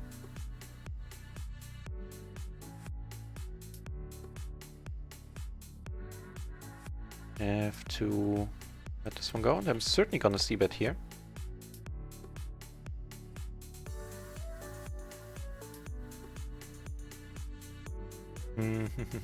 Right. Was it der Alte? You wanted to know how the day's been going? It is okay-ish. Took it down on table 3, I think you saw.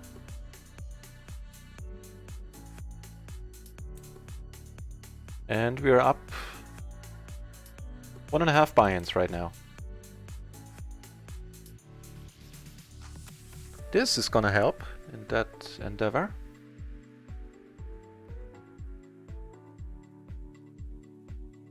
Actually, that was my bad here. I should have just folded this one. Ooh, really? Everybody wants a piece of it, huh? Okay, guys. Let's roll. Get ready to rumble. He folds. That is a relief. This is awesome. If we take it down pre, I shall not be mad.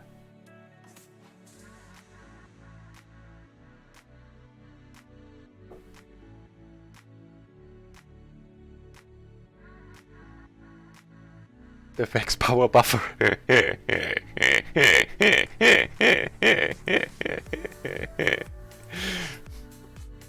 Nicely put, man. Here, with the 5, the 10-5, I don't think I wanna... Well, I think the solver would actually tell me to raise this, right? So let's assume I was basically the cutoff since she's sitting out there. I always think it's a she. I always think the hoodie is hair.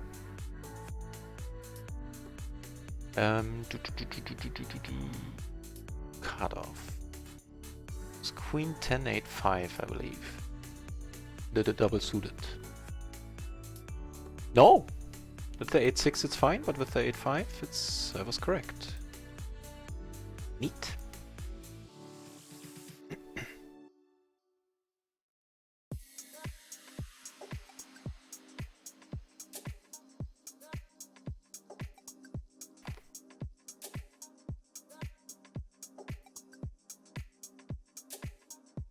I think being a little bit shorter, there is an argument to be made for folding here occasionally. At 100 BB, you know, sure, but I guess the difference isn't that huge yet at 75 BB.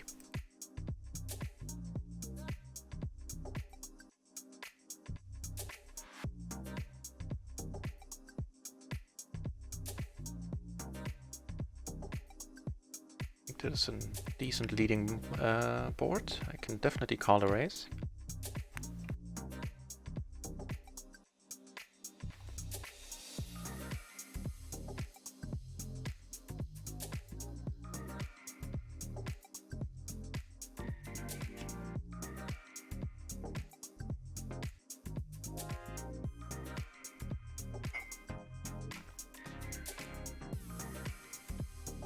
Right, so in about an hour I need to go on a break.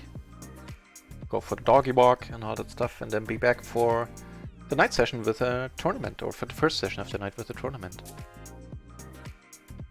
On the side. Speaking of things on the side, aside the two aces here, we have another 7 and another 8. Aces are triple suited, but they're aces. That is the most important takeaway there. Off the button. Aggro dudes behind me. I think I'll let it go.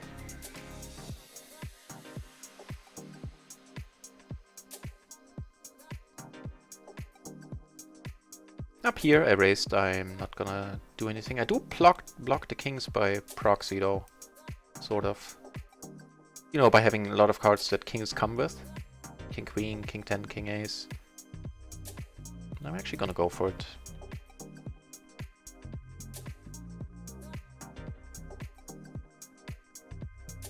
I'll take it down on table 1, by the way.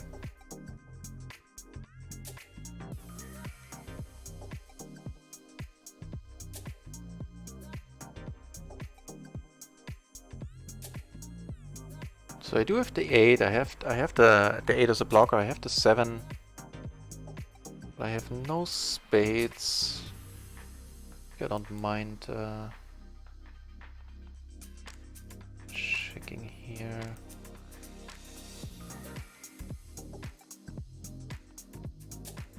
Take one off. It's an iffy scenario. Well, nice.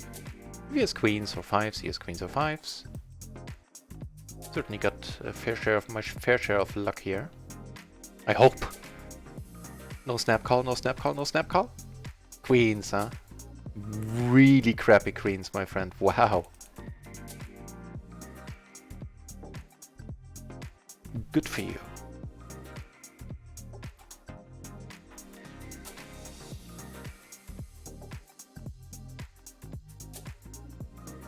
This one I'm definitely gonna raise.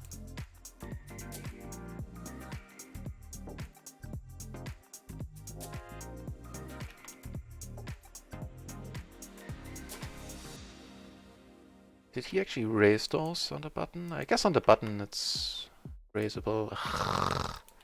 Well, I block everything. I think the money's gone in here. It's gonna suck to lose twice in a row. Tight passive, huh?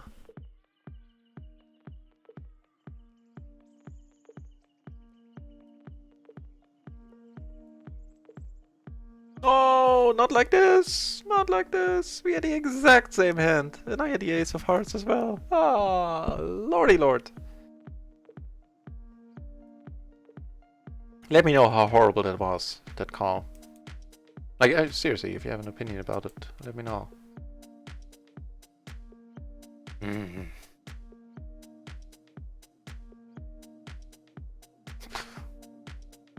Oh well. It is what it is. 10-8, lose aggro, extra money in here, okay. I've otherwise fold this, but in a splash pot. Here in a gutter, I'm not gonna go crazy here.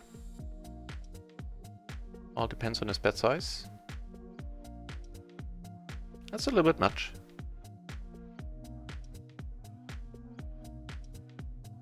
Yeah. Nice hand over here.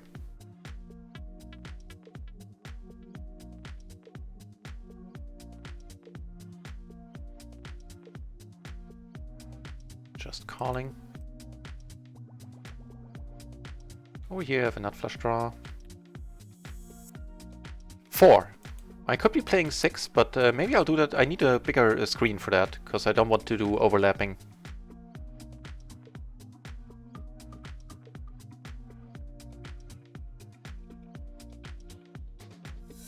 Actually leading here would have been very interesting.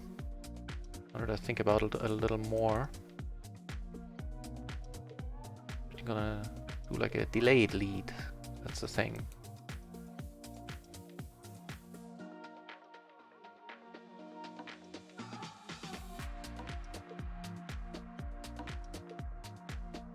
I do block ace-4, he shouldn't have 6-4 here all that often.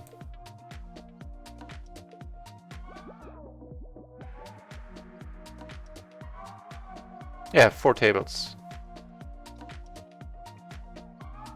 Nice.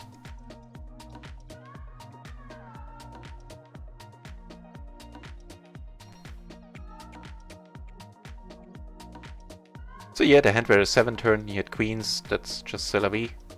And the other one with where I went all in the splash pot, let me know what you think, what you would have done if you just folded. I think the initial raise is fine. I think the standard is to fold it. But in the splash pots, people have been known to go crazy. The 1k, €5 entry, 1k rebuy on microgaming. I have points on microgaming that I can't use in any other way, like bonus points that are not part of the rakeback scheme there.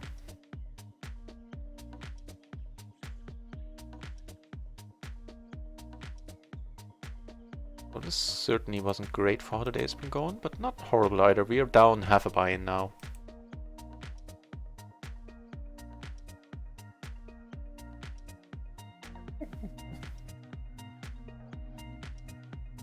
With 2 high suits closing the action, I think it is okay.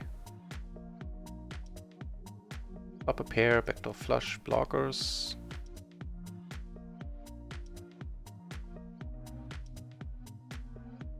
Just checking here.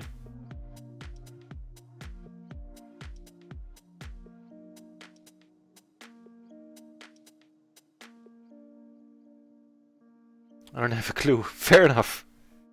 And he was free rolling me, right? Just gonna check it again. Here I'm gonna c-bet this with the 9 in my hand, otherwise I wouldn't. Take it down on table 4.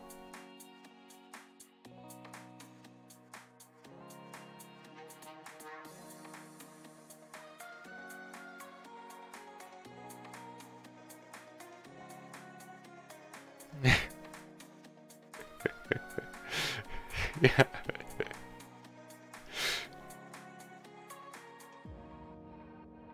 Yo, I loved it about streaming. You're never alone on these spots. I also have people feeling for you. I dig it. Calling this with a Jack-10 double suited combo is certainly fine, I would assume. Here's coming over the top for sure. With the Jack-10 I will be calling a re-raise, I think. And I think this song we don't need to hear ever again, right? Better songs to hear.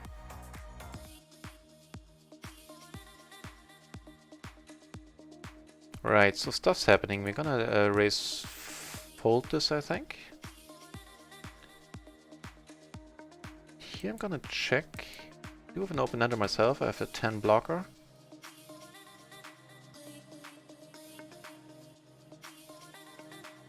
Where your dead money is tonight.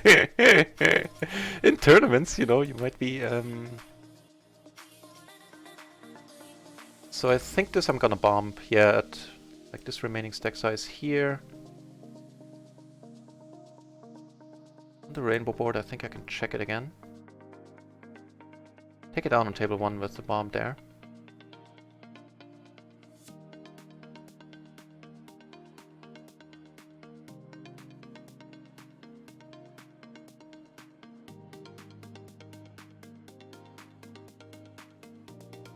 He calls, that is all kinds of awesome. Not gonna split it, I think. Gonna check out what he had in a moment. Here I think I can call. I have backdoor stuff, I can have full house outs, I have a straight draw. Shouldn't be that exciting. Lion Hippie! Hey, welcome back! The gang is here, man. Quite nice. This is obviously not a great card here. And what are the Jared on table 2 have there? On the Jack 9-8 board. He had the 9-8 5 deuce. Double suited, always double suited if they have stuff like that. So he had 2 pair and he had clubs. He called it with 2 pair and clubs, huh? Wow. Here, of course, I'm gonna let it go.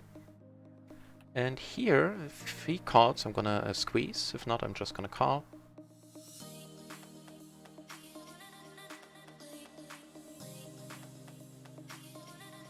Oh, that reminds me. Yeah, there's certainly more. Hey, Gloryman, you're definitely VIP as well.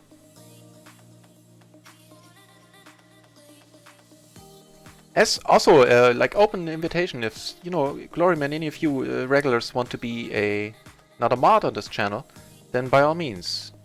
You know, because, of course, Lion Hippie can't be around always, and so let me know. Took it down here with the squeeze, which is awesome.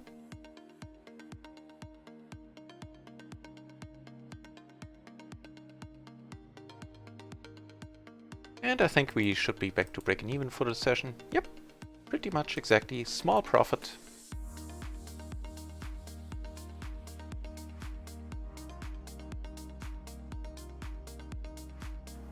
Sorry for the switching here. We do pick up a nice hand.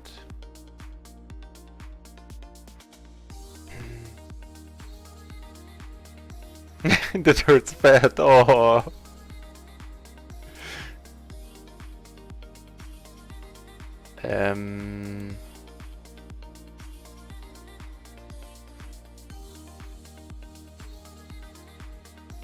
I don't know. Wait, here, sorry. Misclicked again. Let's check it out.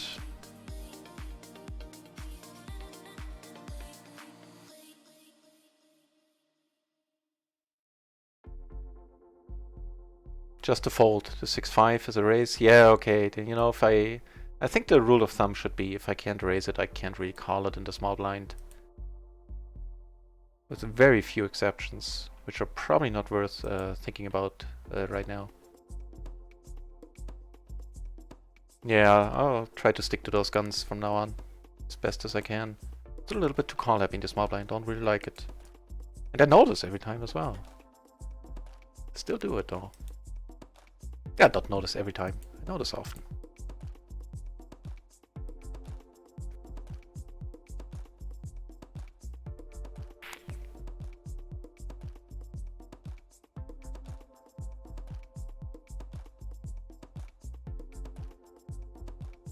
Definitely not my board. Although, question is it theirs? It's not the small blinds, that's for sure. Well, not often anyway. I think I'll go for it once here. I have no relevant blockers. I'm fully aware of that. But he shouldn't be calling too often, which he does. Okay, fair enough. Then that's that. Ah. Okay, let's hope he checks it.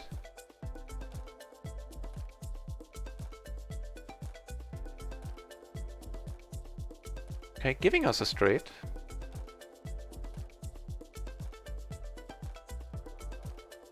Really hopes he checks it. I really hope he checks it now.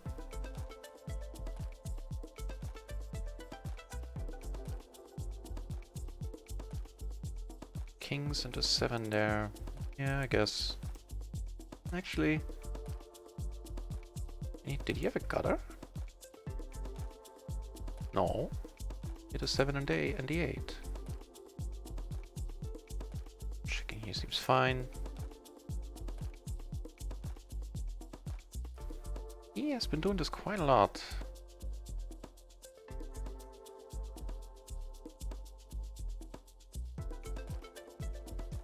Forgot on myself, that might be semi-helpful, that 8.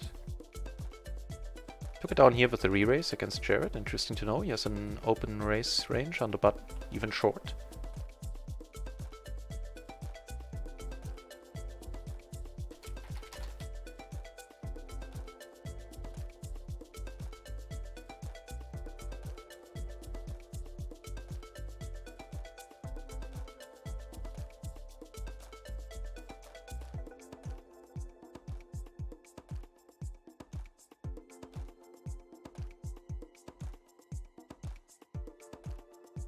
Yeah, Gloryman or der Alte. If either one of you would like to be a mod, or both of you, let me know. Because what with all the raiding going on in recent times, I can certainly be grateful for more mods.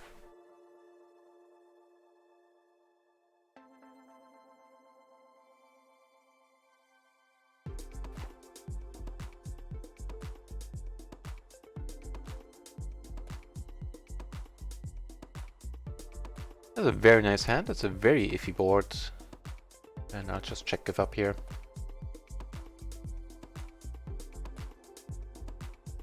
Good for you for having a leading range.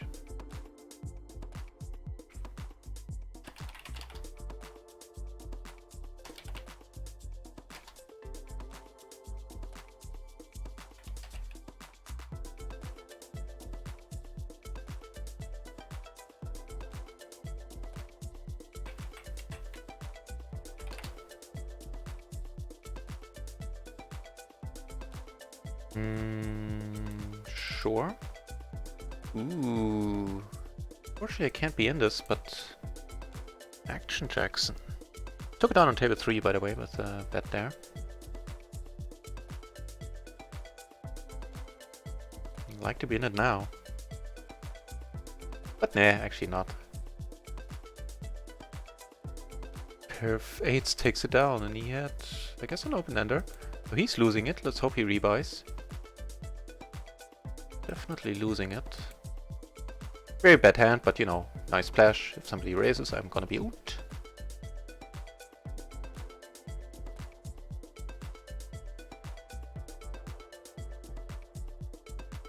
This, I think, is a little bit thin, even on the button, at least for me.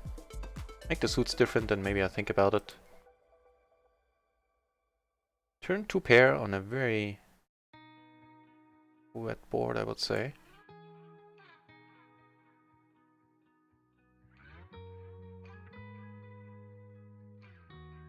Okay, so we have some stuff going on. First of all, here. Single raised pot. Fortunately, table 2 is breaking, and I'm gonna leave it now. Here I opened, of course, and flop, interesting. Gonna call here. Ooh, okay, top setting, no blockers to the straight. Could certainly have a Jack 10 there. Okay, we're gonna have to take one off. This is not a happy turn either, having no diamonds in my hand.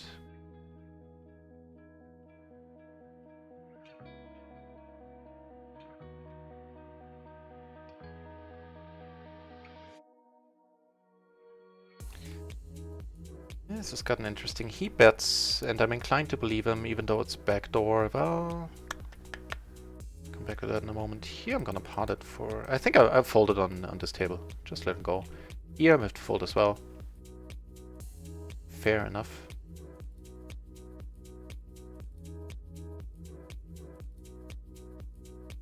Come on, you fold as well, Maurice. Yes!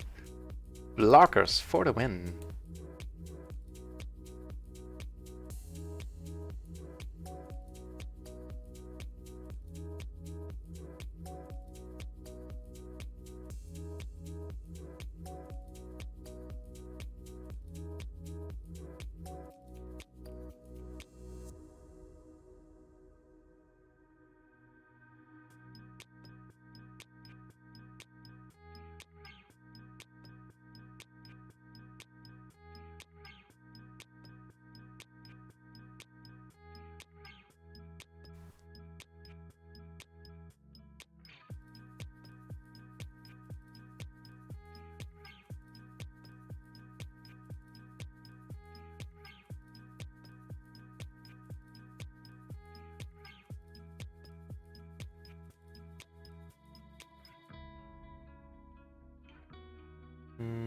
Calling is probably fine.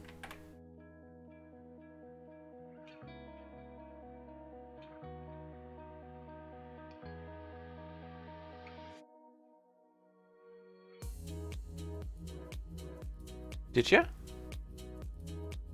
Yes, you did.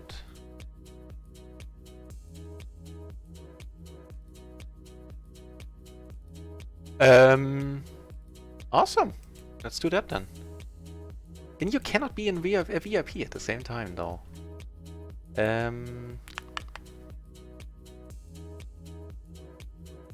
Right. I'm gonna...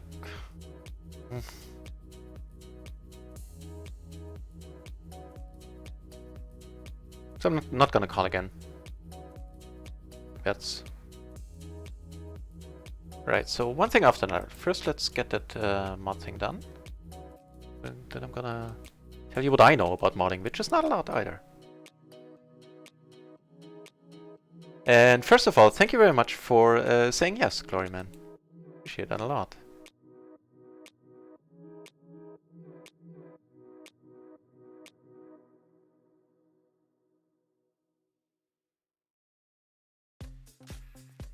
Old Limpalong? Right. So, you know that I'm still pretty new to Twitch myself. I'm now 8 weeks in. And basically, what you can do now that you're a mod... They look like 3-bit bots, but not here. Go on to the settings in the chat window and scroll down, and then you can click mod icons, enable that. And that'll give you 3 icons in front of each post, where you can ban somebody, give them a timeout, or just delete the message. And so I guess a mod, you can do, like if somebody hosts me, you can, like if I'm busy or something, if you want, you can give a shout out to them with the command. I'm gonna put it in the channel.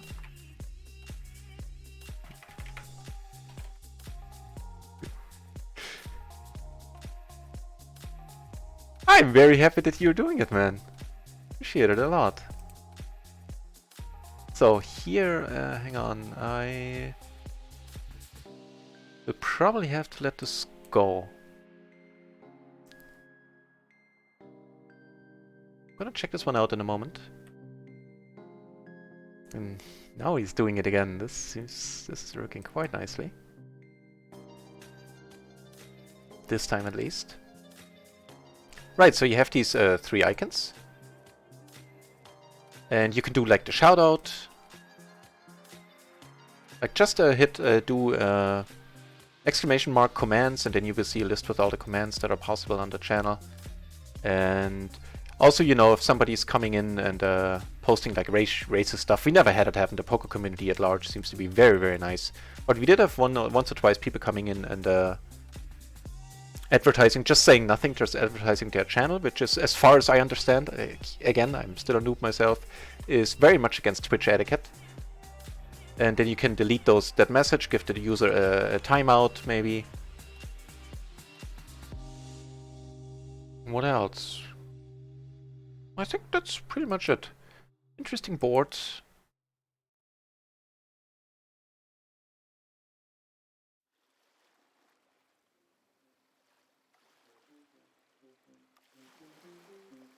He just checks it. You can ban him. You could. There's of course an awesome, awesome river here. I'm gonna bomb it.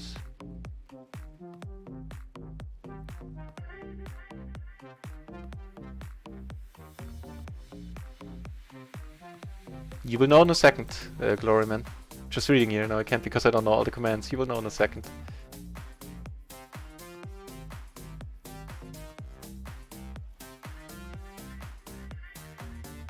Oof.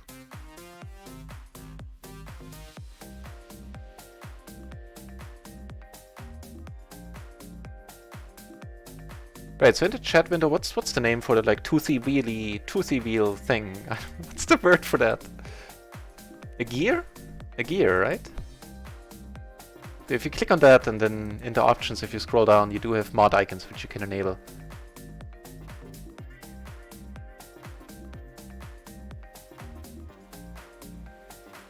left table 3 because it was three-handed, and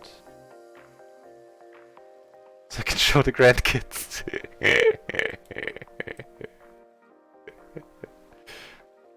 It'd be like, Grandpa, was that back in the day when you actually used screens? Because they were living with holograms or something, I bet.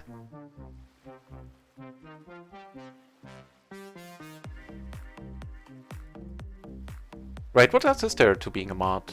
Yeah, you know, I've been made a mod on the Jane Anders channel, which, but so I'm still learning myself.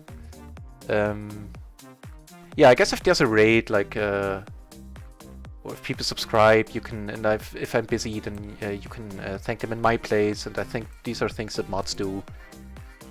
Understand, you don't need to do any of these things.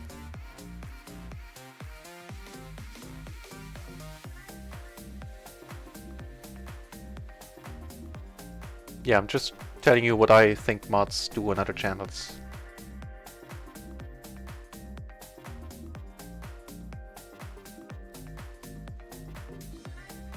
Certainly not gonna fold with the gutter and the nut flush. Pits LZ! Hey, welcome back. Welcome, mate. Okay, let me check that one out in a moment. This one I'm gonna raise. So unless he has, you know, King Queen Ace Jack Ace 9, then of course I'm gonna have a tough time getting him out of there. So I flop very nice on a bunch of boards. Hang on, I got sets. Nice. I got a set here, and I got the nuts here. It's here, I mean, sorry. And here I have the pre-flop nuts. Here it's nice that I block a King King. I'm gonna get back to that question in a moment, Pits.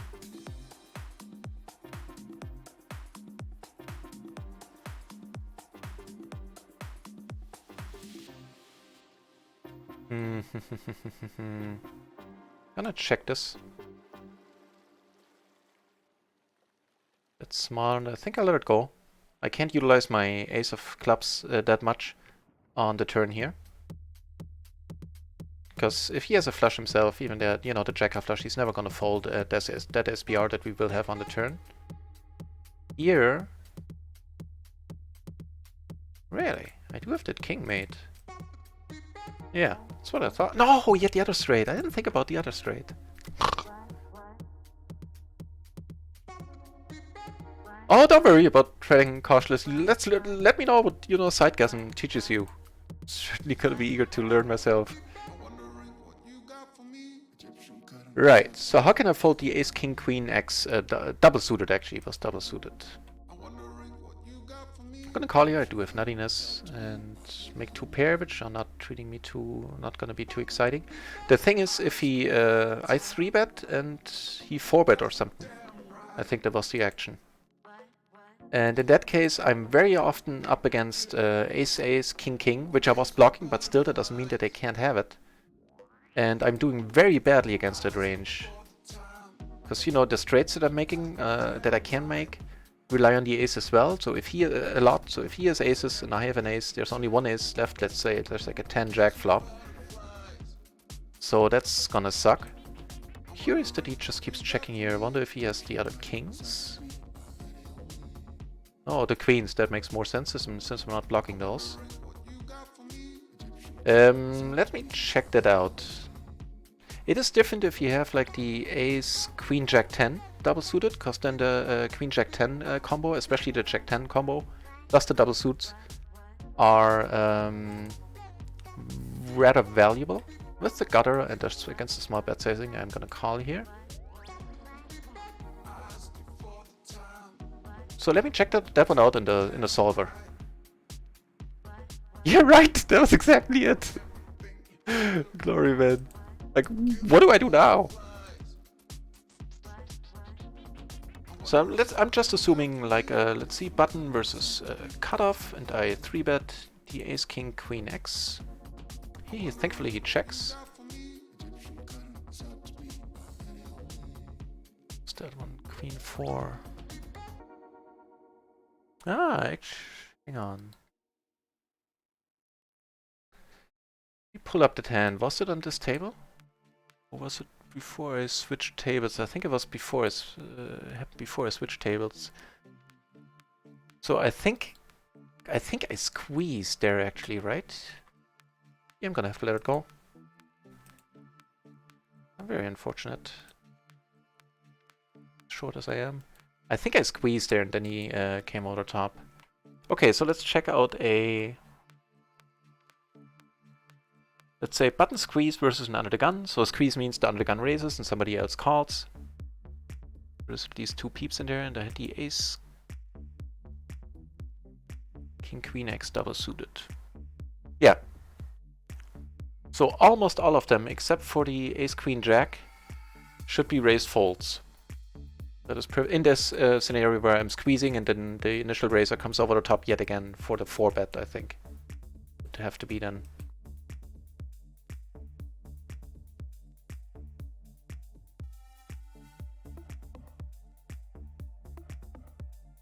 Yeah, so I know it's a very nice looking hand, the ace, king, queen, double suited. But as I said, if you are up against a 4-bet that is almost always aces, it's almost always aces, and then you're doing really badly. You would much prefer to have like a queen, jack, 10-8, or jack, 10, 8-7, or 9-7, or 9-8, some, you know, one-gapped or no-gapped double suited rundowns that are not starting at the king, I would say. I hope that makes sense. And you know, I'm not claiming to have absolute knowledge in these things. It's what I currently understand.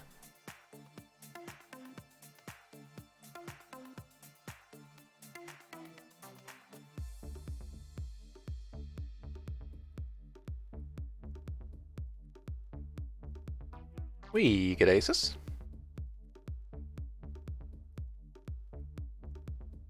Makes it insta-call.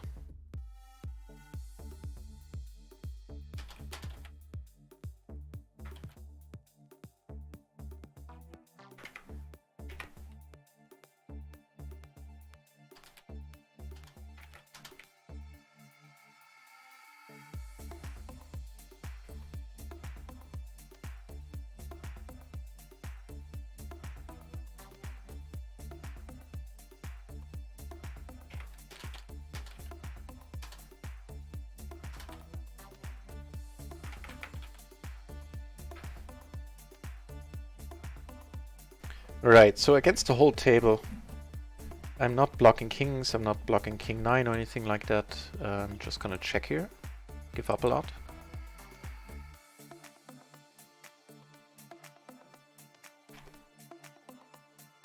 Not a happy card. And I'm gonna have to give this one up, that's fair. No, 4 ways is, I much prefer to keep the pot small here. Like if nobody bets and like a 3 rolls off, or maybe even a 9, I might be good every once in a while. So checking and most likely check calling, I think is the way now. Nobody is having queen jack here.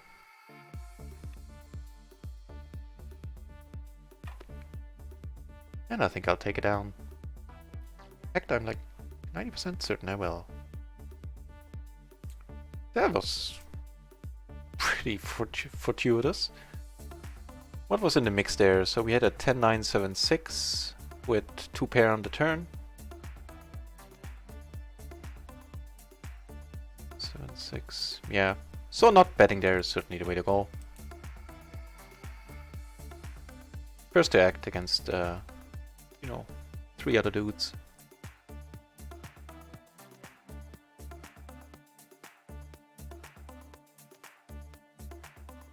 He is the one who keeps betting when I check, right? Maybe I want to bet now, though I have a mediocre hand. How do you check that? That's... I'm using... I'll let the chat answer that. If you mean checking what I should do.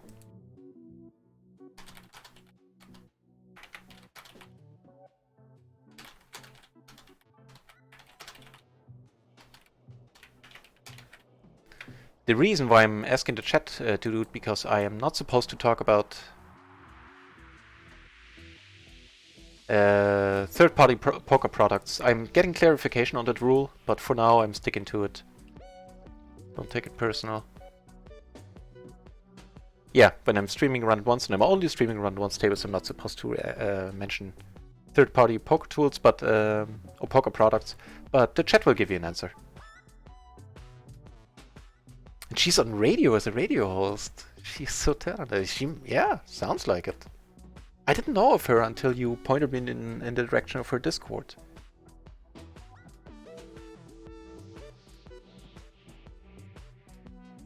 Wait, here, sorry for the switching.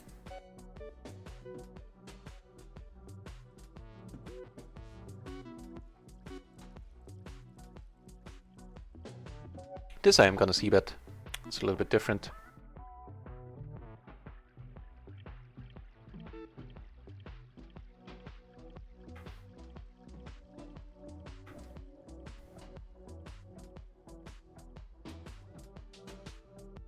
Okay, well, since I didn't sign the document yet, it's the PLO matrix that I'm using.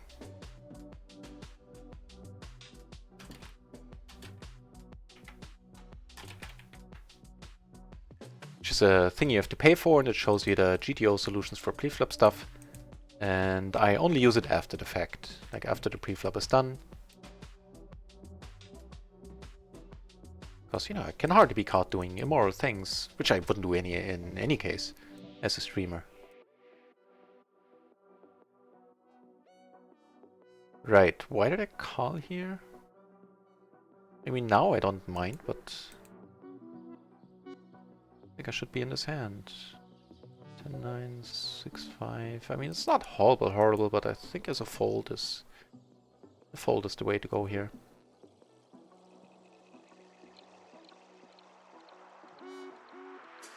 As played though on the rainbow board. I'll bomb this one. Yeah.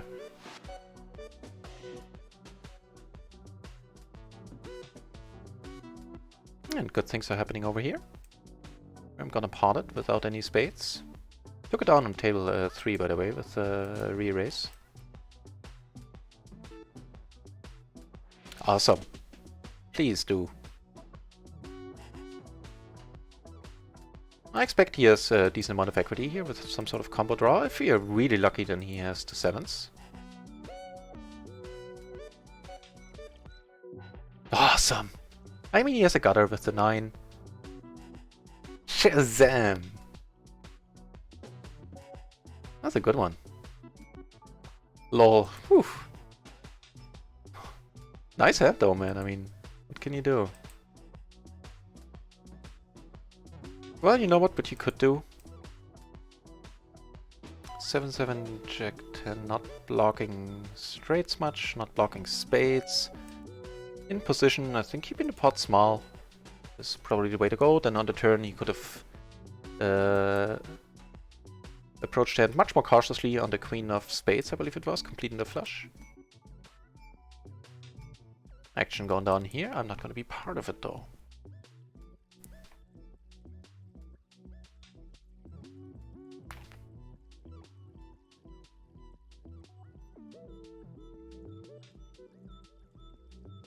Yeah, but it's certainly something I'm gonna have to adhere to in the future. Not talking about third-party products. I just got the document today for people who have the streamer level 2 for 2 months. They sent it to me today, and I did have some questions, some clarifications about what I can and what I cannot do.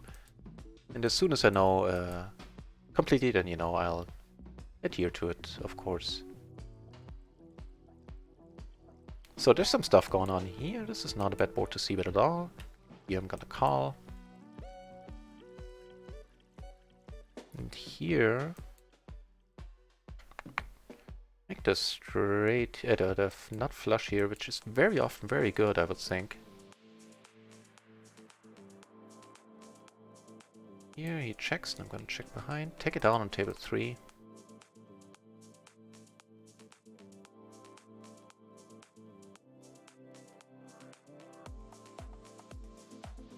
Yeah, I did that actually, to their surprise. Like, I read once I signed up for the streamer thing, I read the terms and conditions and I had some questions about it in Discord, and I hit up one of the Run It Once dudes. And he was like, "You're the first one who has questions, who actually read the terms and conditions." It was pretty funny. I would love to be in this, but we are splitting this one. I think, unless I misread it. Yeah, I need to fold it.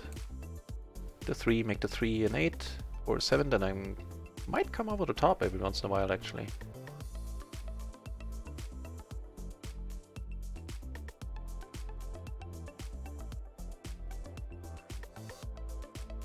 So what happened on table 1? I think we split it. Yeah.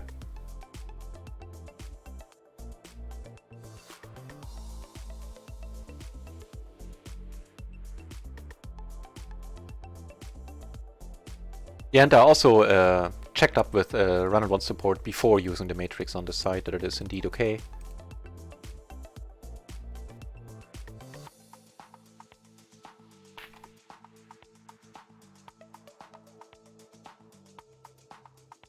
Ooh, talking about okay, that is all kinds of okay by me.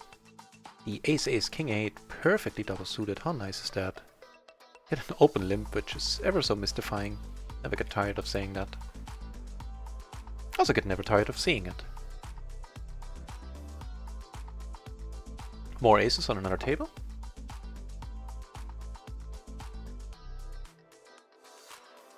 Where I do have action in front of me, I'll keep you updated. First, I am gonna bet the smaller end here.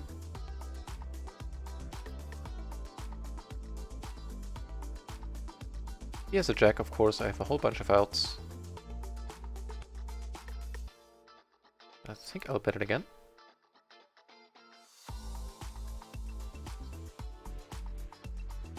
Take it down on table 2 with a continuation bet on the turn.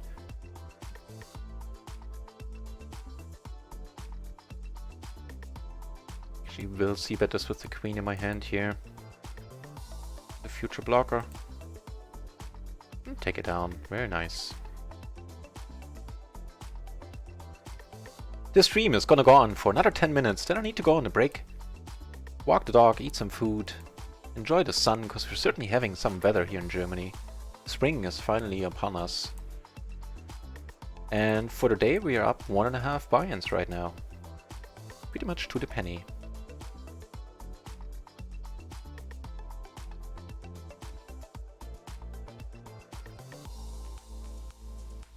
Good stuff. Level 3. Right. That's an excellent question. Check that out.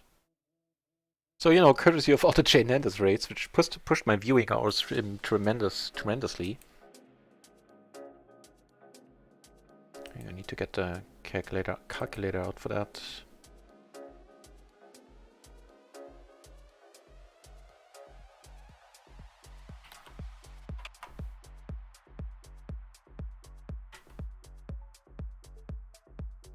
So for this month, keep in mind I've been raided by Jane Enders a whole bunch. That of course helped a lot with those hours.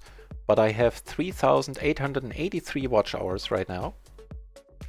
And how many would I need? I think 8,000 for level 3, so halfway. Maybe in a few months. Maybe never, but maybe in a few months. Well, let me check out how many watch hours I would need. Suited to the queen here, a little bit too gapped. I'm gonna let it go. It's been a nasty flop as well. But you know, that never matters. What matters is the pre-flop decision. Streamer level 3. Needs 8,000 hours. Yeah, so I'm about halfway there this month. So maybe in a few.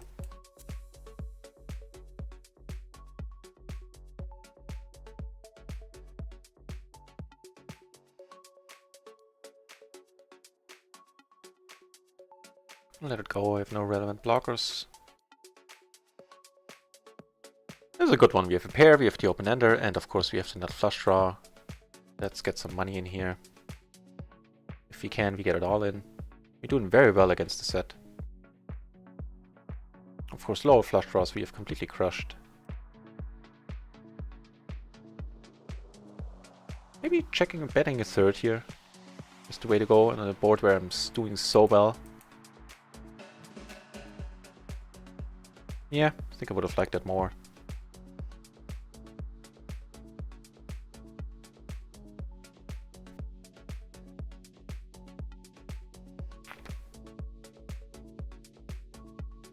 I'm working on cutting down the smoking, yeah. When I walk the dog, I still smoke regular cigarettes, or when I have long streams, I take a break and have one, but with the streaming, it certainly is helping me, to cut it down quite significantly.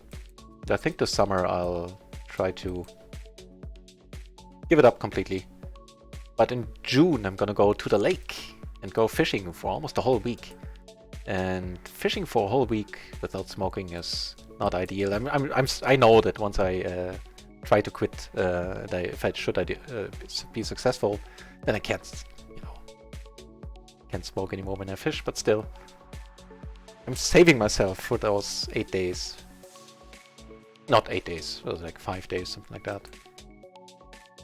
And then I'll make a go at it. It's a pretty basic way, but gets the job done.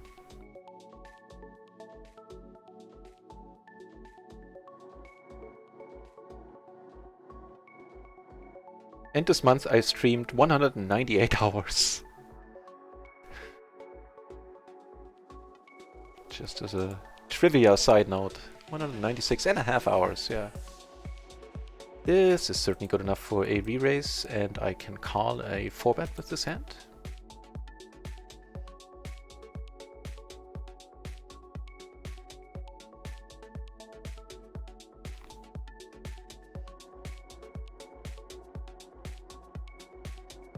I mean, I have the open-ender, I have both the backdoors, I don't mind if the money goes in here at all. Against 2-pair, I'm not doing bad at all. Especially against the ace-7, I wouldn't be doing that bad.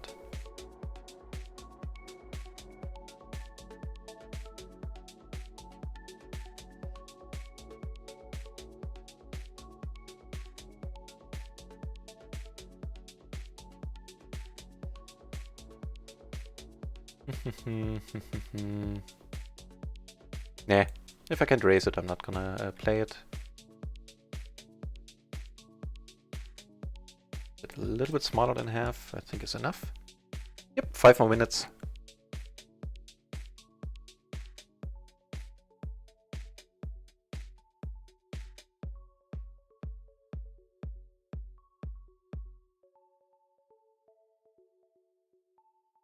Checking is also a very good option, I feel.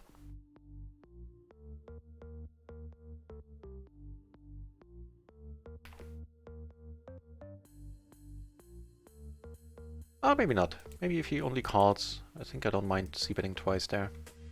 It's better than checking, yeah.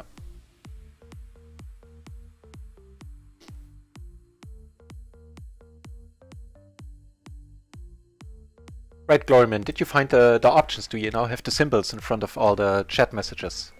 Like there should be a trash can, a clock, and a circle with a crossed out circle.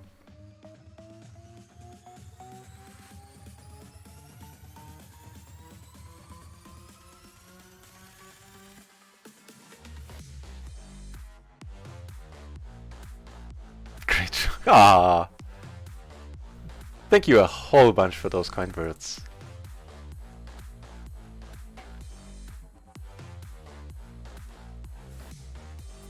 I wouldn't mind, certainly. I'm enjoying what I'm doing immensely. And success or not, I'll keep doing it.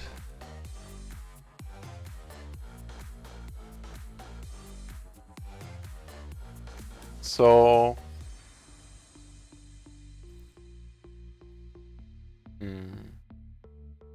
Yeah, okay, I would have loved an 8 or 9 rolling off here.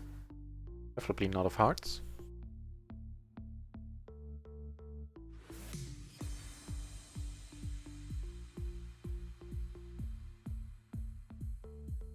Just gonna check it. No reason to do anything but, I feel.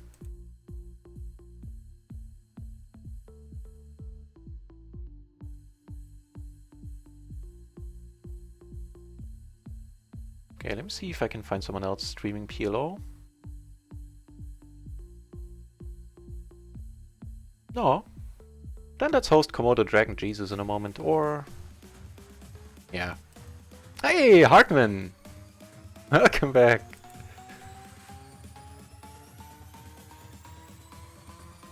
Yeah, unfortunately you catch me right before I go on to my sketch break. And, just right now, basically. And you'll be happy to hear, I'm sure, that the session has been going well. We are up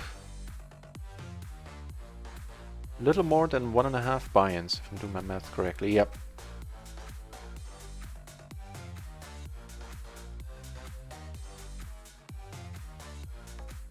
Are there regular cigarettes when you go to the lake? Or are there special ones? Well, I'll just say I roll on my cigarettes myself.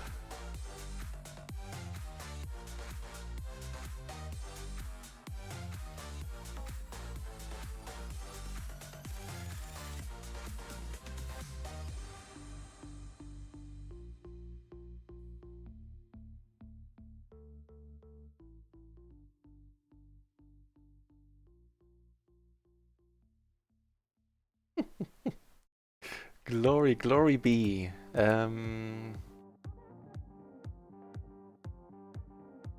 Honestly, I don't know.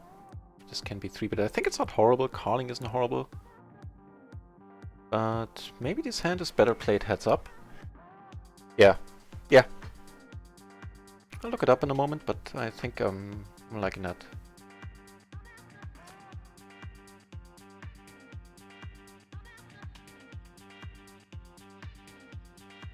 If he comes over the top... Well, honestly not sure what the move would be.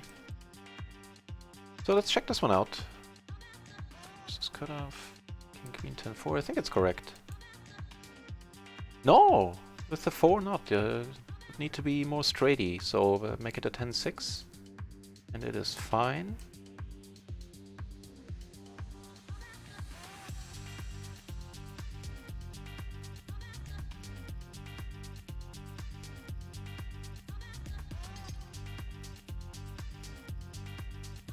I'm just gonna give up here.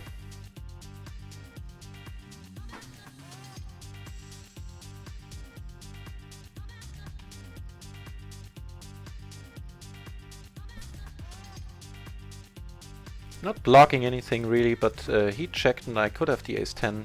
I guess he is the ace-10. No, ace the straight. Fair enough. Was very optimistic, that bluff. Right on, Gloryman, right on. Then you're all sorted. Right. So I am gonna let the side know that it's time for my break. I'm sure the dog is gonna be happy.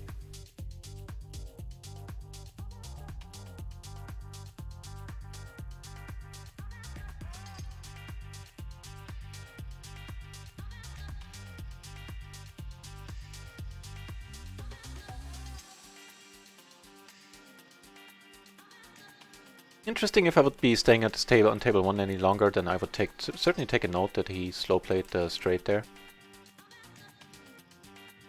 And snap called.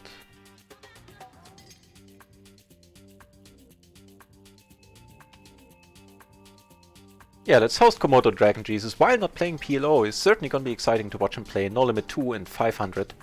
And also listening to his voice is just a treat. Very soothing voice. And a fierce No Limit player, man. He knows his stuff.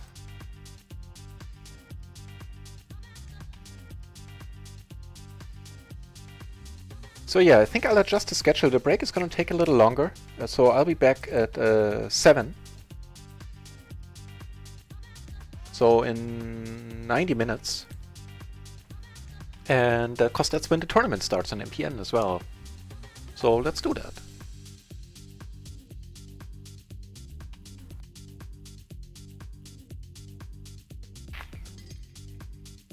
You guys here tried staking?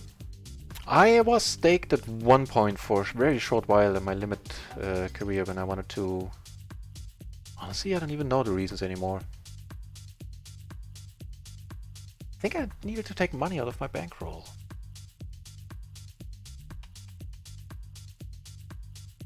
So yeah, at one point I was staked 6 years ago for like 2-3 months. And it worked out. I made some money off it, the backer made some money off it, or the staker, whatever the term is.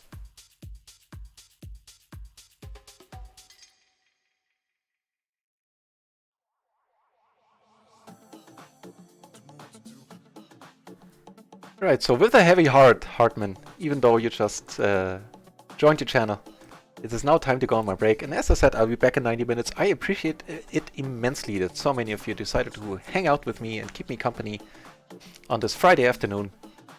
And thanks for that.